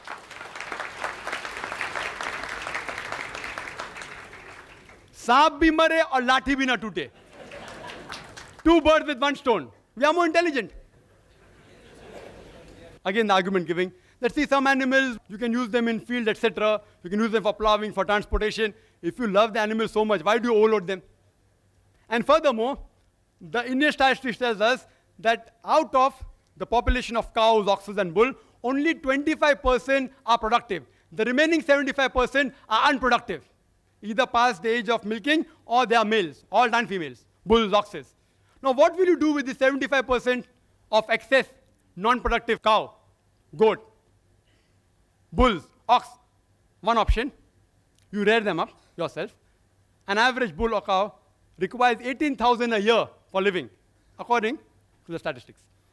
Their statistics, not my statistics. 18,000 a year. So after they give milk, they live another 4-5 years. Which farmer will bear the burden of millions of cows every year, 18,000? Second option is give to Jivdaya organization. They leave it open, it enters the field, eats up the crop.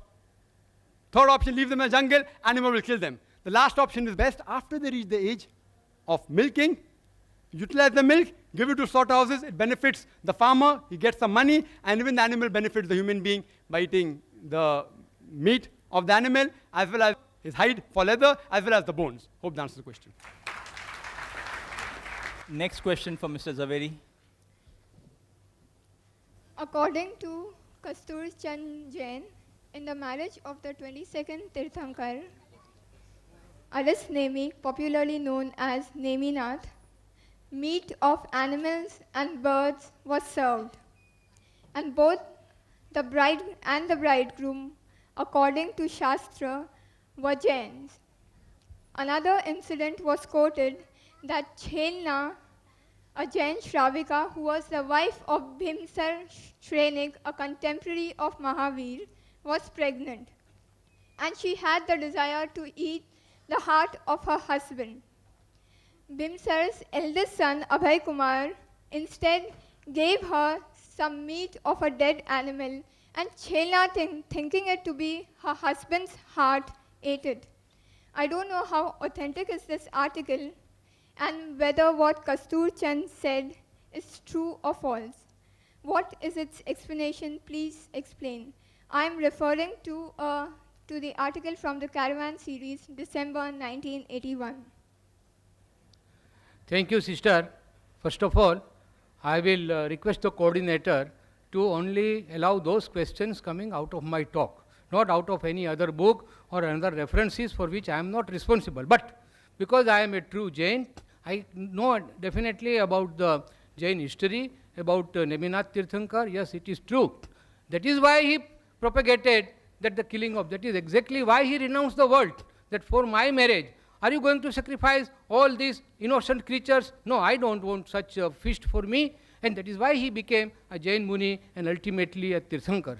So that is why I can say that all Jain Tirthankaras have absolutely, in absolute terms, have prohibited non-veg food. Thank you. And please restrict your questions to my talk only, not because it seems, I don't know, it seems that these books were given in all good faith, that they should understand our viewpoint. It seems that they are all distributed to those people and they are now asked to ask questions. I don't think that is fair. You can ask me any question from my talk. I will be very happy to say Sir, that. I would like and to I will request any question can be asked on the topic.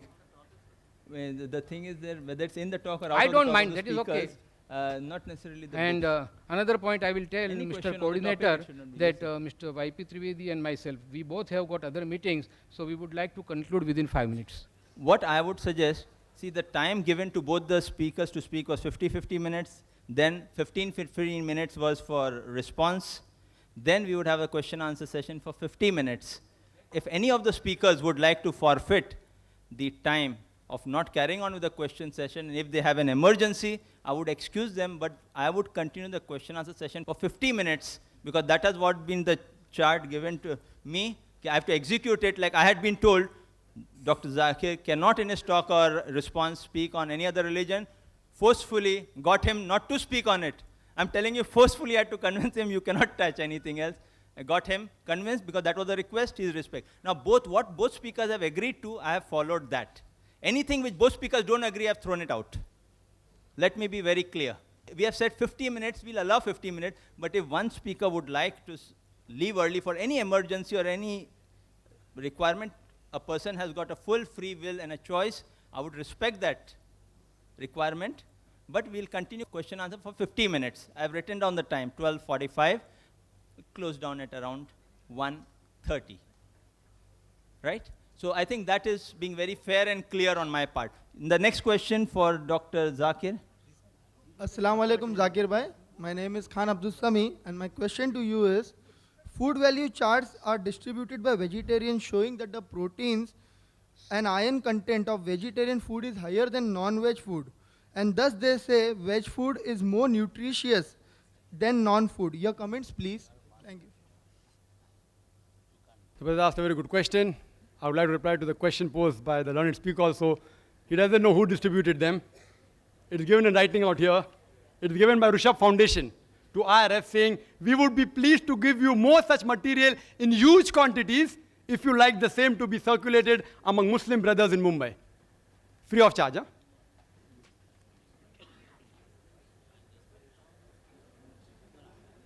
The brother has asked a question that there are fruit charts being distributed. Yes, even we get in our foundation. We didn't respond, saying that it's not worth responding. It's not worth responding. But when the request came from the Rishabh Foundation, are you willing? I reluctantly agreed, it is not a topic of scientific thing. It's a well-known fact.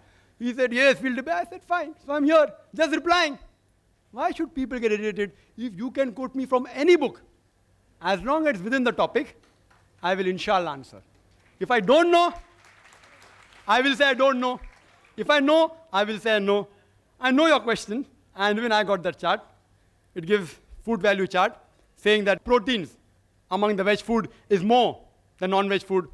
And even Mr. Rashmi Zaveri in his talk, he said that the value of proteins, the quantity is more.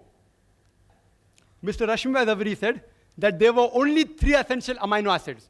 You ask any doctor, it is not 3, it is 8. No wonder 5 is lacking. It is 8 essential amino acids which are not synthesized in the body. The remaining are synthesized. These essential amino acids should be given by the external food source. The proteins of animal foods, they are biologically complete, known as higher protein, because they contain all the 8 essential amino acids. The veg protein are lacking in 1 or more of the essential amino acids. It's a scientific answer. So even though the value may be more, 20 up, 10 down, it is not complete. The veg protein, the incomplete protein of lesser quality, animal protein is of higher quality and complete protein. Similarly, if you analyze, even the iron you get from the diet is of 2 types. One is heme iron, one is non-heme iron. Heme iron can be absorbed easily in the body. Non-heme iron cannot be absorbed easily. In the animal food, there is heme iron as well as non-heme iron. The vegetable food contains very little heme iron. Therefore, they cannot absorb. Therefore, there's more deficiency of iron in them. So even I agree with you, the iron content in figures may be high. The protein content may be higher. Down the conclusion is, veg food is more nutritive. It's misleading the people. It's nothing but misleading. I would call it in plain English, fraud. Who's doing it? Some vegetarian society. Misleading the people. And fraud is prohibited in every religion, small or big. Whether major or minor religion, fraud is prohibited. So, I would like to ask you a question. Would you prefer taking 10 notes of rupees 20 or 1 note or rupees 500? If you know the value for money, you choose the second. Hope that answers the question. The next question for Mr. Zaveri. Assalamu alaikum. I am Javed Sheikh. My question is to Rashmi Bhai. Rashmi Bhai, in your talk, you mentioned that diseases transmitted through meat, flesh to human beings. But plants also affected by some diseases, viral, bacterial diseases. So you can get diseases from plant, vegetarian food also. You also mentioned Dean Ornish and Deepak Chopra, references and recommendation of those doctors. If you believe in recommendations of doctors and medical professionals, Trivedi have also mentioned that. If you believe in that, I will quote only a simple example. When I was child, doctors, when I was suffering from fever, doctors were suggesting that don't take bath by cold water. But nowadays, they're telling, when I gets fever, they're telling that please take bath by cold water only. Huh? See, so if you are believing in quotations, statistical data, and medical things, so please give statistical data. Dr. Zakir Naik mentioned survey of America regarding coronary heart disease. So do you have any statistical data regarding coronary heart disease in India, whether is affected to more susceptible to those who are having diet, vegetarian diet, or to non-vegetarian diet? I would request you all to put your question briefly, please. Your question is so long that one forgets. Last part is question. Coronary heart disease is asked. See, regarding coronary heart disease, yeah, plants also, if you consume the decayed plant food, I mean, the decayed fruits, definitely it will carry germs. The point here is that the animals that carry the germs, they are more dangerous and they are likely to carry more diseases than plant. Another thing is that which I have said is that animal food contains excessive protein, cholesterol and saturated fat. So these two things combined that will make non-veg food prohibitive. Coming to the statistics, I have got that book. There is no time, there is not a platform to argue about the statistics. I have got complete statistics that more people are suffering because of heart disease, those who are flesh eaters, than the veg people. Now, at the moment, I cannot give you those facts and figures that I have got it, then I can supply it to you later. Thank you. No counter question, please. Yes, the next question for Dr. Zakir. Assalamu alaikum, brother. Brother, my name is Safia. I'm a revert to Islam. My question is, in the book Vegetarian or Non-Vegetarian, Choose for Yourself by Gopinath Agarwal, there are quotations given from major world religions, including Hinduism and Christianity, that non-vegetarian is prohibited. And how do you say it's permitted?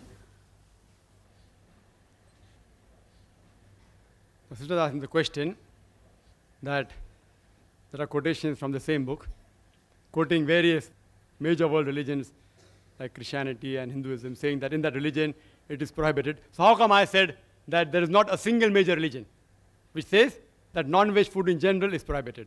I clarified the Islamic viewpoint. It's a misquotation, out of context, misunderstanding. I do agree one thing, that there are certain quotations, sometimes non-veg food is prohibited, even in Islam. Like, for example, the verse I quoted, Surah Ma'idah, chapter 5, verse number 1, it says that don't do hunting in pilgrimage. Within the sacred pilgrimage, don't do hunting. If you are fasting in the month of Ramadan, sunrise to sunset, don't have non-veg food, don't even have veg food. If I say don't have non-veg food during fasting, that doesn't mean non-veg food is prohibited. Prohibited only during that time. So similarly, there are quotations in the religious scriptures, at certain time in fasting, don't have non-veg food.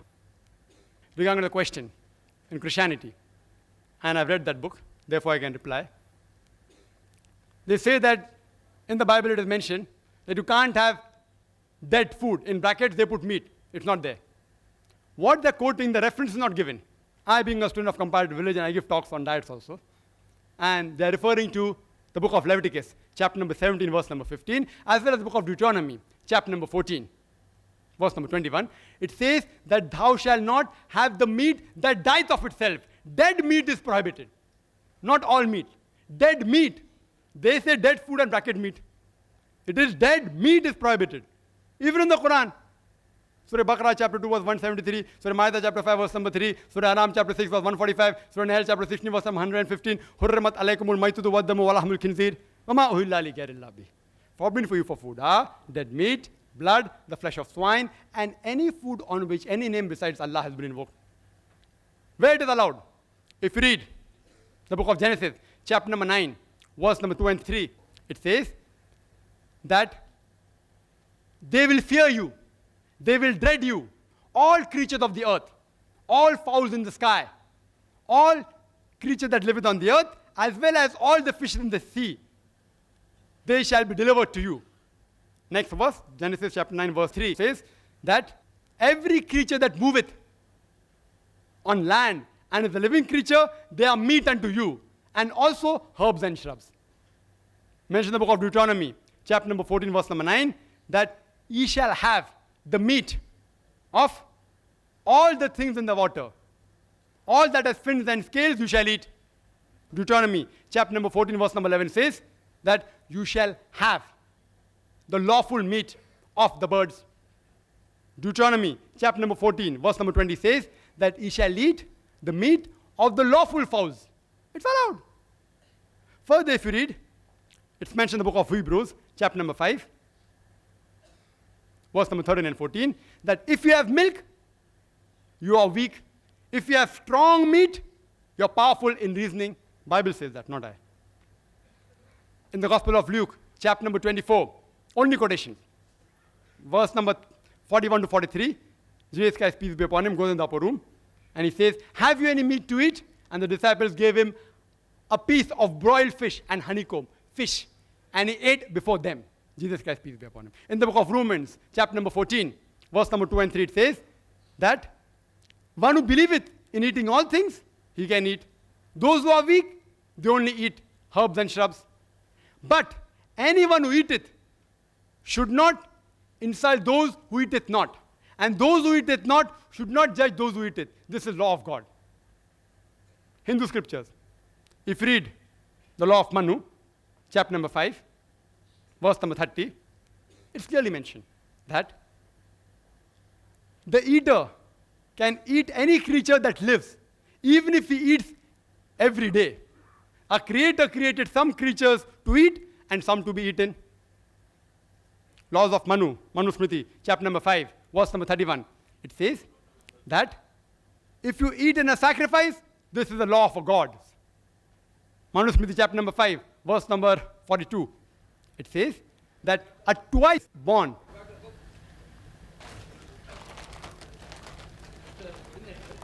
yes, brother.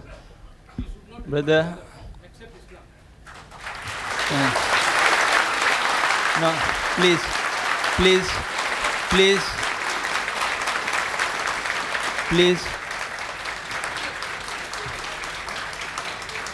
I'm always prepared. I'm always prepared when I quote scriptures. Therefore, it's not on the table, it's inside. I wasn't supposed to quote unless compelled otherwise. Now they're compelling me to answer. Therefore, I kept it behind. Otherwise, my books are in the front always. They're compelling me to reply, therefore I'm replying. It's within the rules of the debate. I haven't completed yet. I have to speak for 5 minutes. What?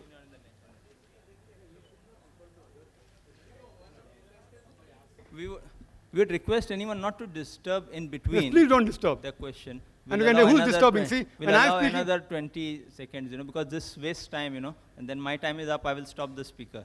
No, but someone disturbs me, I should get more time. Okay, we give. Complete the answer in 30 seconds. It's further mentioned in the Manu Smriti, chapter number 5, verse number 35, you can have meat. In Rigved, book number 10, hymn number 16, verse number 10, you can have meat. Rigved, book number 10, hymn number 85, verse number 13. Rigved, book number 10, hymn number 86, verse number 13, says the same thing. You can have meat. In Mahabharata, Anushashan Parv, chapter 88. If you read, Bhishma gives the advice to Yudhishthir. It's also mentioned in Manu Smriti, chapter number 3, verse number 266 to 272. It's mentioned there that if you want to please your ancestors, if you give herbs and shrubs, you will gratify them only for 1 month. If you give fish, for 2 months. If you give venison, the flesh of deer, for 3 months. If you give mutton, for 4 months. If you give flesh of birds, for 5 months. If you give goat meat, for 6 months. If you give spotted deer, for 7 months. If you give meat of black antelope, for 8 months. If you give cow, 1 full year. If you give bull, it is 12 years. And if you give rhinoceros and red meat of goat, forever, inexhaustible. So if you have to satisfy your ancestors, according to Rigved, you have to give more, you have to give red meat.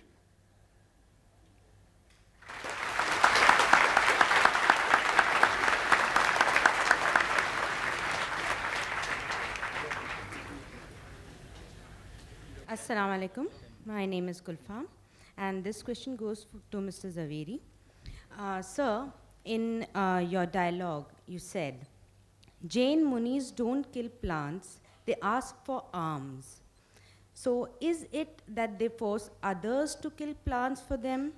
Or is it that when they put masks on their face, they are not killing the germs and others are killing the germs by not putting the mask on the face? What is it? Please clarify. It's a very good question, sister. I am really very happy. Of all the questions, I would definitely give you first number because it is said in Jain religion that you should not kill anybody, you should not allow anybody to kill, and you should not appreciate if one kills. So all these three things are there. So if a Jain Muni comes to know that this food is prepared for him, he will not take it.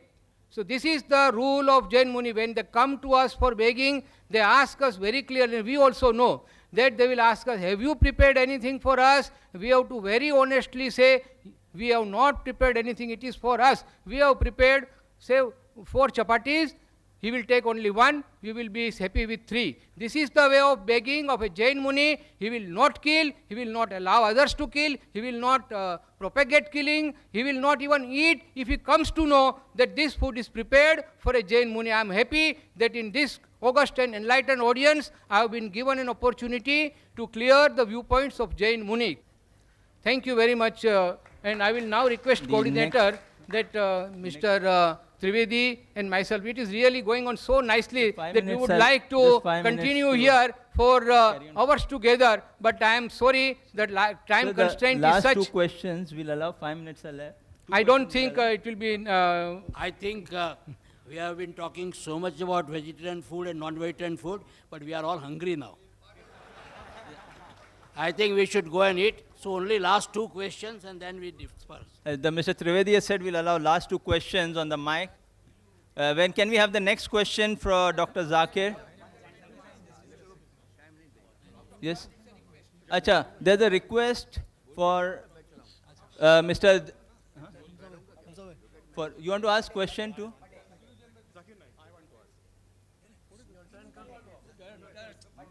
No, but they should have to follow. But I think you should have come up in the queue, you know. Huh? Assalamu alaikum. My question for Zakir Bhai is, are non-vegetarian food deficient in there is a request from the other speakers. What we will do, what I will do, see, but there's a request from the side, allow 1 or 2 people to ask questions to Dr. Zakir. What I would suggest, let the speakers, in the time they're available here, let the other 2 speakers ask question, then Mr. Trivedi and Mr. Zaveri can leave, then I will give the chance so that I'm not unfair to you also, both people, so that, no, I've told them they wanted to leave, so I have to give them an opportunity to leave. They wanted those 2 people to ask questions, they can ask Dr. Zakir. Which are the 2 people, Mr. Zaveri? Mr. Bade and आप दोनों को chance दे देंगे एक.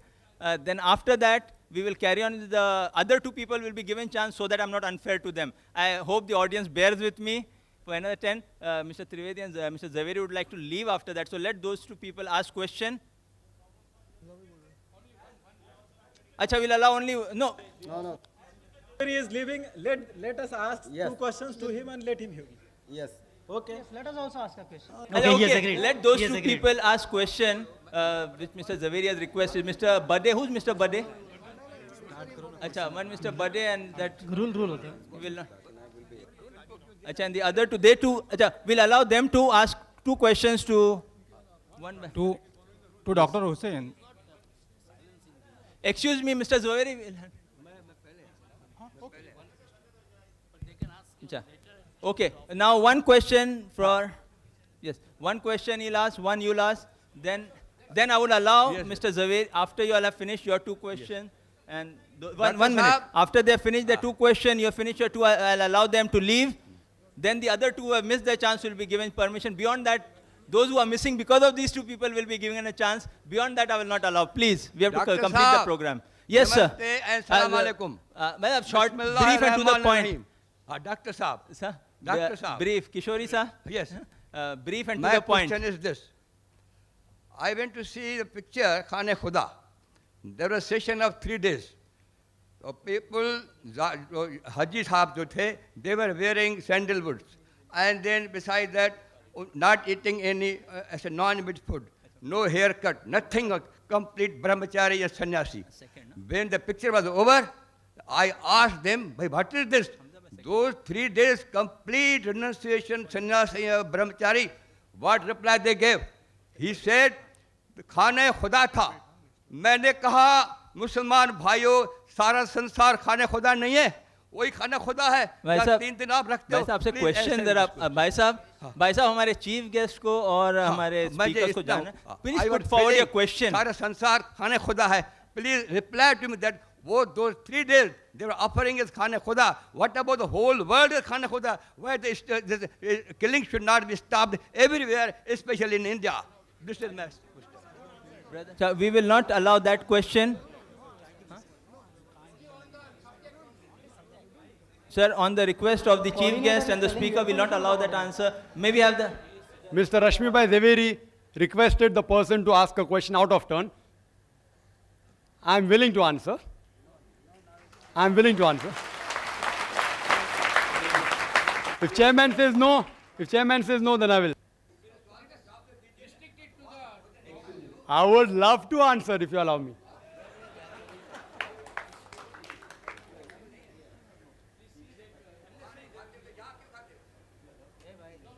Okay. Anyway, I will control the order. Nothing will go wrong. Okay, we'll allow him, but a short this thing. What was the question? I didn't hear it. I heard the question. I am supposed to answer.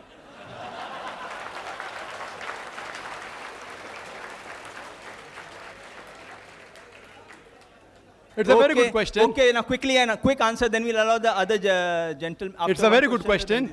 Yes. It's a very good question. It will not create problems. I believe though you all are vegetarians out here, we aren't that violent. It won't create problems, I take guarantee. I will not say something that will create violence. Yes, I know there are non-veg and veg meats in Ahmedabad and Gujarat and there were riots and all. Here, as far as I'm concerned, I speak logical, then nothing happened. The brother asked a very good question. He said that he had seen pilgrims going and for 3 days, they didn't have meat. They didn't have meat. It's on Islam. It's on Islam. Why Islam allows like this? No, he's asked a question You're on asking Islam. a question on Islam. No, but that's non-veg. You're not asking on Jainism. What's the problem? Are you so much afraid that the answer will make him a non-veg? He will yet be a veg. No problem. I don't want you to become a non-veg. The brother asked a very good question, that why there don't you have non-veg? It's a misinformation. I've been for Hajj several times. Whoever told you a lie that we don't have non-veg. The rule out there is that in that sacred part, at that time, you cannot kill any animal for hunting. At that time only. But not eating non-veg. I have gone there. I eat non-veg. Who says you can't eat non-veg? Yes, we are dressed up in 2 pieces of unsewn cloth. You know why? You know why? Because it's the biggest annual gathering in the world. People come from America, from Canada, from India, from Pakistan, from Indonesia, all dressed up in 2 pieces of unsewn cloth. Identical. You cannot make out the person next to you whether he's a king or a pauper. For universal brotherhood. Not theoretical, practical. Universal brotherhood. When we offer salah shoulder to shoulder. We eat food, we eat together. We eat even non-veg. Where you got this from, I don't know. Whoever told you, whether Muslim or non-Muslim, he has told you total falsehood. I'm telling you. I've been for Hajj several times. I've been for Umrah. It's totally wrong. And for universal brotherhood, everyone comes there. So that you can make out people from various parts of the world. We have to be one brotherhood. Islamic brotherhood is that all human beings are brothers. And Muslims are brothers in faith. Yes, brother. Mr. Zaveri, this question is for you. At the end of your speech, Mr. Zaveri, this question is for you, please. Yes, put forward your question. Mr. Zaveri is having his attention there. Mr. Zaveri, this question is for you. At the end of your speech, you have listed 16 points differentiating between the herbivorous animals and the carnivorous animals. Now, I don't feel there is anyone in the audience to know these differences, except that you want to give emphasis on the point that giving the comparisons of herbivorous animals, you want to reflect that humans should also be herbivorous. That is, we should be vegetarian. This is what I understand. Dr. Zakir has already touched few of the points. Now, Dr. Zakir and Mr. Zaveri, I'm not a medical student by profession, I'm an engineering student. I had biology only up to my 10th standard, and thereafter only I had gathered some knowledge from here and there. Ask your Now- question, please. Question.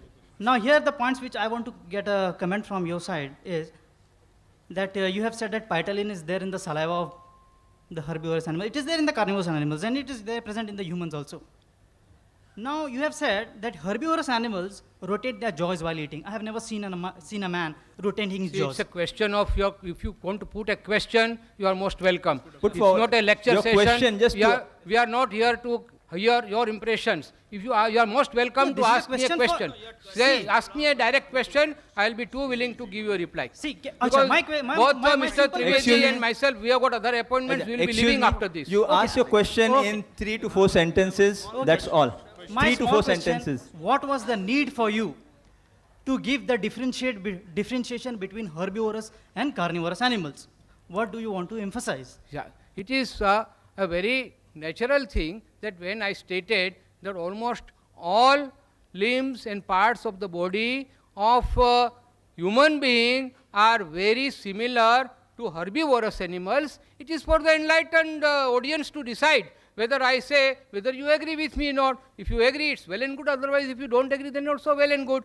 Who am I to say that you must agree on one point or others? That's okay. Because what I have stated is a scientific fact, which I have got reasons and I have got proof for that. But it is for the audience to see whether it is you are agreeable to that or not. My only point was that by nature, a human being is more, not only more, but 100%, he is a herbivorous, and by certain circumstances or by some other reasons, he has been made a carnivorous. Now, friends, I must tell you that I am extremely delighted to be here this morning and sharing our views, and so many misconceptions about Islam is now cleared by our learned Dr. Zakir.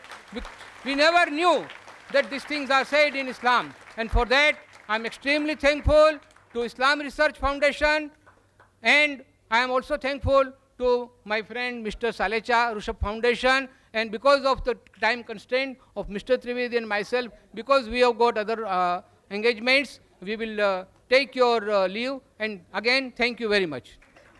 Mr. Bade. Mr. Bade has to ask. Yes, you are Mr. Bade? Yes. No, well, excuse me. Mr. Bade has been requested specially to be given a chance to ask question. We have honored that request, and he will be given a chance now. After that, Mr. Trivedi, the last question from that side. And then, yes, last question from there. Ladies, I think, are less in number, so we disallow those 2 questions which were missed out. I hope that would be fair, Mr. Trivedi. Yes, Mr. Bade, then you, and then we finish the session. Yes, Mr. Hari Om to Hindus. Jai Jinendra to... Sorry. After we conclude the session, 2 people will get a chance to hear Dr. Zakir. If you want to hear the answer, and those who want to hear can stay back, others can go. Yes, Mr. Bade. Hari Om to Hindus. Jai Jinendra to Jains. Salam Alaikum to Muslim Bhai. Walaikum Assalam. Request to Dr. Zakir. I have all the answers of all your 20 questions, but that will not allow. Kindly give me chance. Any time you will get the logical answers of all the 20 questions. Number 1. Now, all the religions, they follow the God. God is Almighty. Now, that means one should follow His rules also. Now, what is given by the God, the rules formed up by the God? एक सीधी सी बात है कि जब भगवान ने हमें जन्म दिया है, तो उन्होंने हमारे लिए कुछ व्यवस्था भी की है. I'm not giving lecture. I would apply the same rule I applied to the last speaker. Put your question in 5 sentences. Assume Dr. Zakir and Mr. Zaveri know the background. Ask your question. 6 sentences, I'm please. asking you the question only. तो भगवान ने हमारे लिए जो भी कुछ दिया है, उन्होंने कुछ रूल फॉर्म करके दिए हैं. जैसे कि हमारे लिए सबसे एसेंशियल बात है हवा की. Plenty of Hawa is available. Abundant Hawa is available. उसके बाद पानी रहता है. पानी wherever you go, पानी is available. Now, another thing is food, which I am coming to the question. The food, Bhagwan has given us the food also. Kashmir में है, हमारे लिए कश्मीर में है, इलाके के मुताबिक दिया है. कश्मीर में है, हमारे लिए आलमंड्स दिए हैं, काजू दिए हैं, बादाम दिए हैं, पिस्ते दिए हैं, जहाँ के वहाँ जरूरी है. 1 second. राजस्थान में जाओ, आपको वहाँ वो टेम्परेचर के मुताबिक आपको खरबूजा मिलेगा, तरबूजा मिलेगा. यहाँ हमारे लिए one second question I am telling you, यहाँ हमारे लिए हलवा बना के केले पे ऊपर रख दिया, और what ever easily is available he has given is plenty. Now, whatever he has given is plenty is cheaper, and whatever he says, no, it is not to be taken or it is restricted, should be, he has made it costly. So are we following the rule of the God? Sir, what is your question on this topic? Very He has good. understood it. Okay. I've understood the question. Very long question. Very good question. See, I'm in the field. I can make out the question. I'm in the field. Regarding the first part, that you can answer all 20 points. I've got various students in this field. I'll ask one of my students to have a dialogue at IRF. If you want, anytime. Which date? Next Sunday. Next Sunday. Not me, my student. Next Sunday. I can answer to anybody. Next Sunday. Anybody. Next Sunday? Anybody. Okay, No. done. Next Sunday you're invited. What's your name? Brother, your name? Everything will be given. Mr. Bade will come to IRF at 10:30. Fine. 10:30 morning. Sunday. Same format here, and my student will debate. Anyone. Same topic.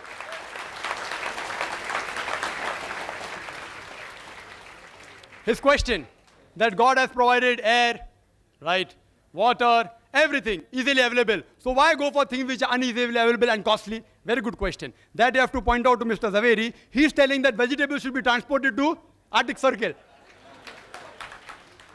Vegetables should be transported to deserts. Tell him, I didn't say that. I'm saying if vegetable is available, have vegetable. If animal is available, have the lawful animal. You have to pose that question to him, not to me. Point number one. You should have easily available food as long as it is lawful. We should have expensive food, you told me. It's like I telling a rich person, why are you living in Nariman Point? You know, 1 square feet of land, apartment, Nariman Point, costs 25,000 rupees. Come to Mira Road, only 1,000 rupees per square feet. When the rich man can afford to pay money to buy a good flat, why are you preventing a rich man to buy good food? And non-veg food, in protein, in iron, in various ways, medically, it is superior, it's of higher quality. So if rich man can afford it, why are you stopping? If you can't afford, have vegetables. I'm not stopping you. Hope that answers the question.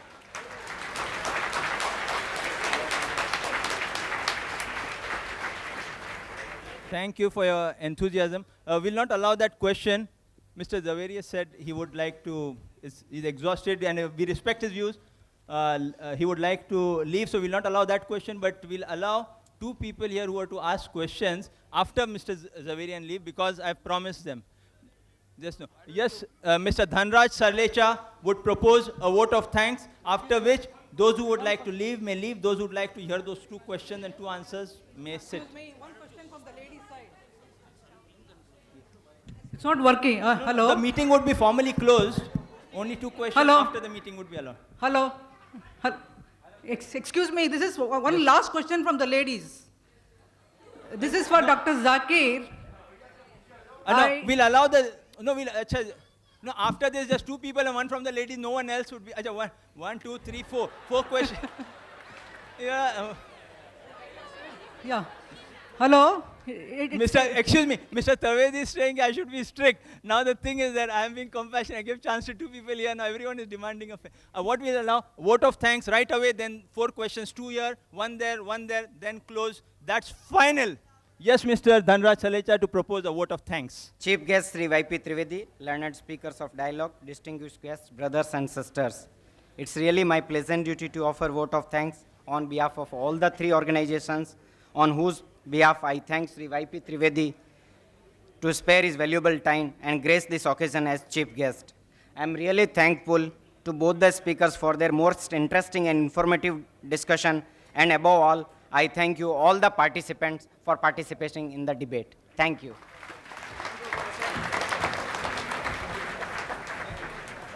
Thank you, sir.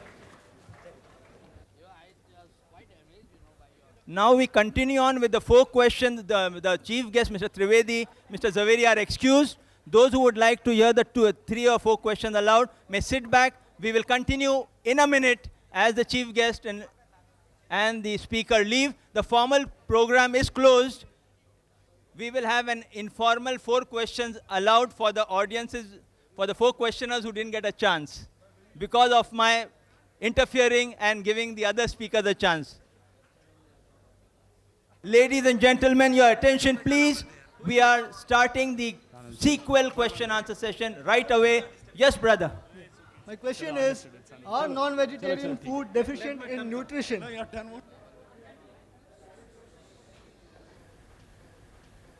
The brother asked a very good question. That are non-vegetarian food deficient in any nutrient? Yes, they are. It would be wrong on my part to say no. I'm not a fanatic non-vegetarian. It's deficient in carbohydrate, vitamin C, but this is easily available in vegetables. Non-veg, we have vegetables. And fruits, they are rich in vitamin C. We can have fruits. But as a normal comparison, in nutritive value, if you analyze the non-veg food, as I mentioned earlier, it contains first-class proteins, high quality, and complete protein. Contains essential fatty acids, even iron. And one of the good foods is egg, which the speaker spoke so much against egg. The egg contains about 6 grams of protein, one large egg. The half of it is the egg white, and the egg white is known as an ideal protein. Ideal protein means a protein by which other proteins are judged. It contains all the essential amino acids in the right quantity. Egg also contains riboflavin, iron, folate, vitamin B12, vitamin D, vitamin E. One of the few only foods which contains vitamin D is egg. Egg is given to people who are sick and are convalescing, who are improving from sickness. You know why? It's easily digested, contains all the requirement. Spoke so much about egg, it has little negative factors also. It's also called as nutrient-dense food because it contains all the essential nutrients in the right quantity without excess of any one particular substance and contains less calorie. Contains 70 calories only, one large egg. But there are many foods which contain essentials, amino acids, which are not there in the veg food. In the veg food, what we have to do, if we require all the nutrients, a person can be a veg and get the nutrients. How? By selecting the particular diet. By selecting the vegetable he's eating. If this vegetable is deficient in one amino acid, have the other vegetable which has it. So if he selectively chooses in the correct balance and monitors it, then he'll be healthy. In non-veg food, just have very non-veg food, and normally you won't be deficient in these nutrients. Hope that answers the question. Yes, brother. My name is Babubhai Javeri. Dr. Zakir Naik mentioned in his speech, he tried to quote authorities alternative to Dr. Dean Arnish. Dr. Dean Arnish has been a pioneer in the field of research on reversal of heart diseases, and he has now come to be acclaimed as an authority. His contribution to the field has been recognized by the President of United States by appointing him as an advisor to advise Americans on health matters. It is at the instance of Dr. Arnish that now it has been incorporated in the authoritative medical textbooks that heart disease can be reversed through the diet which has been practiced and preached by Dr. Arnish. And this particular diet consists exclusively of vegetarian food. Now, I would like to know from Dr. Zakir Naik, when he has quoted alternative authorities, what he has to say about Dr. Dean Arnish's research, which has cured thousands of patients of coronary disease without bypass surgery. Brother asked a very good question, very relevant question, to the point. That what do I have to speak about Dr. Arnish, who's very famous? And he has said that the heart disease can be reversed by food which is only vegetarian food. I agree. Does it make non-veg food prohibited? Do you know diabetes mellitus?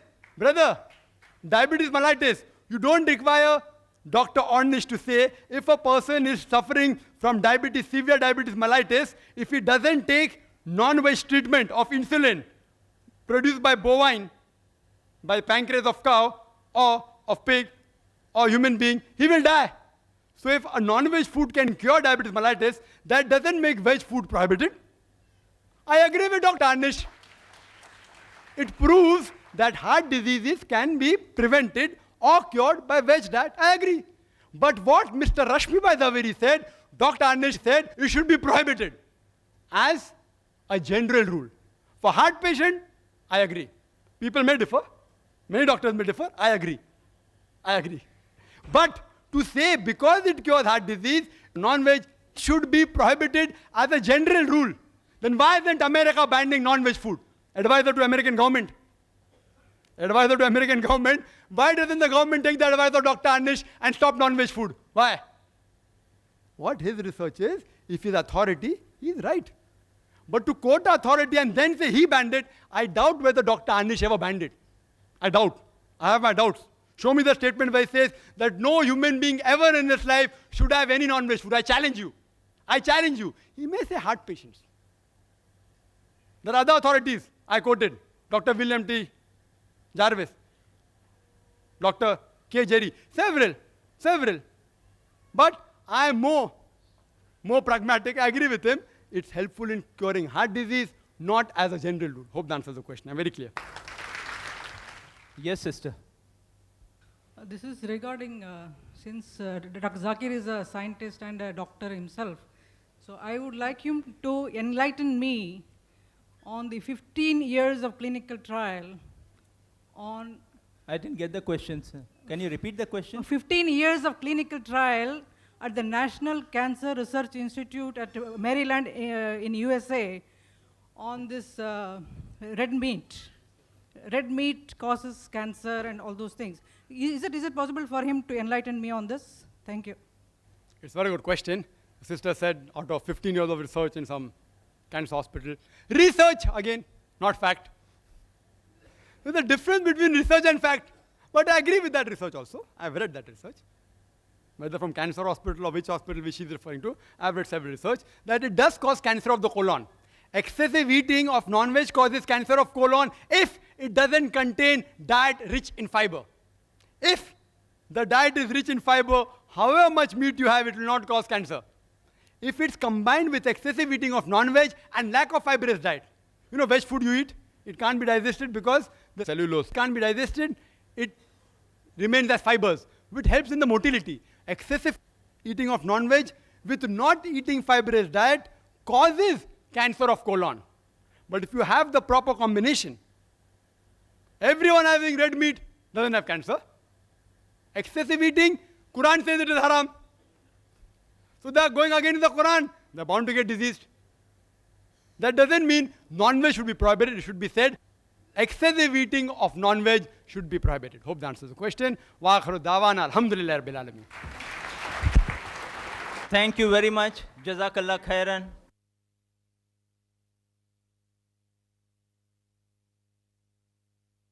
Allahu ya Allahu ya Allahu, O provider of all things, to you we turn each day.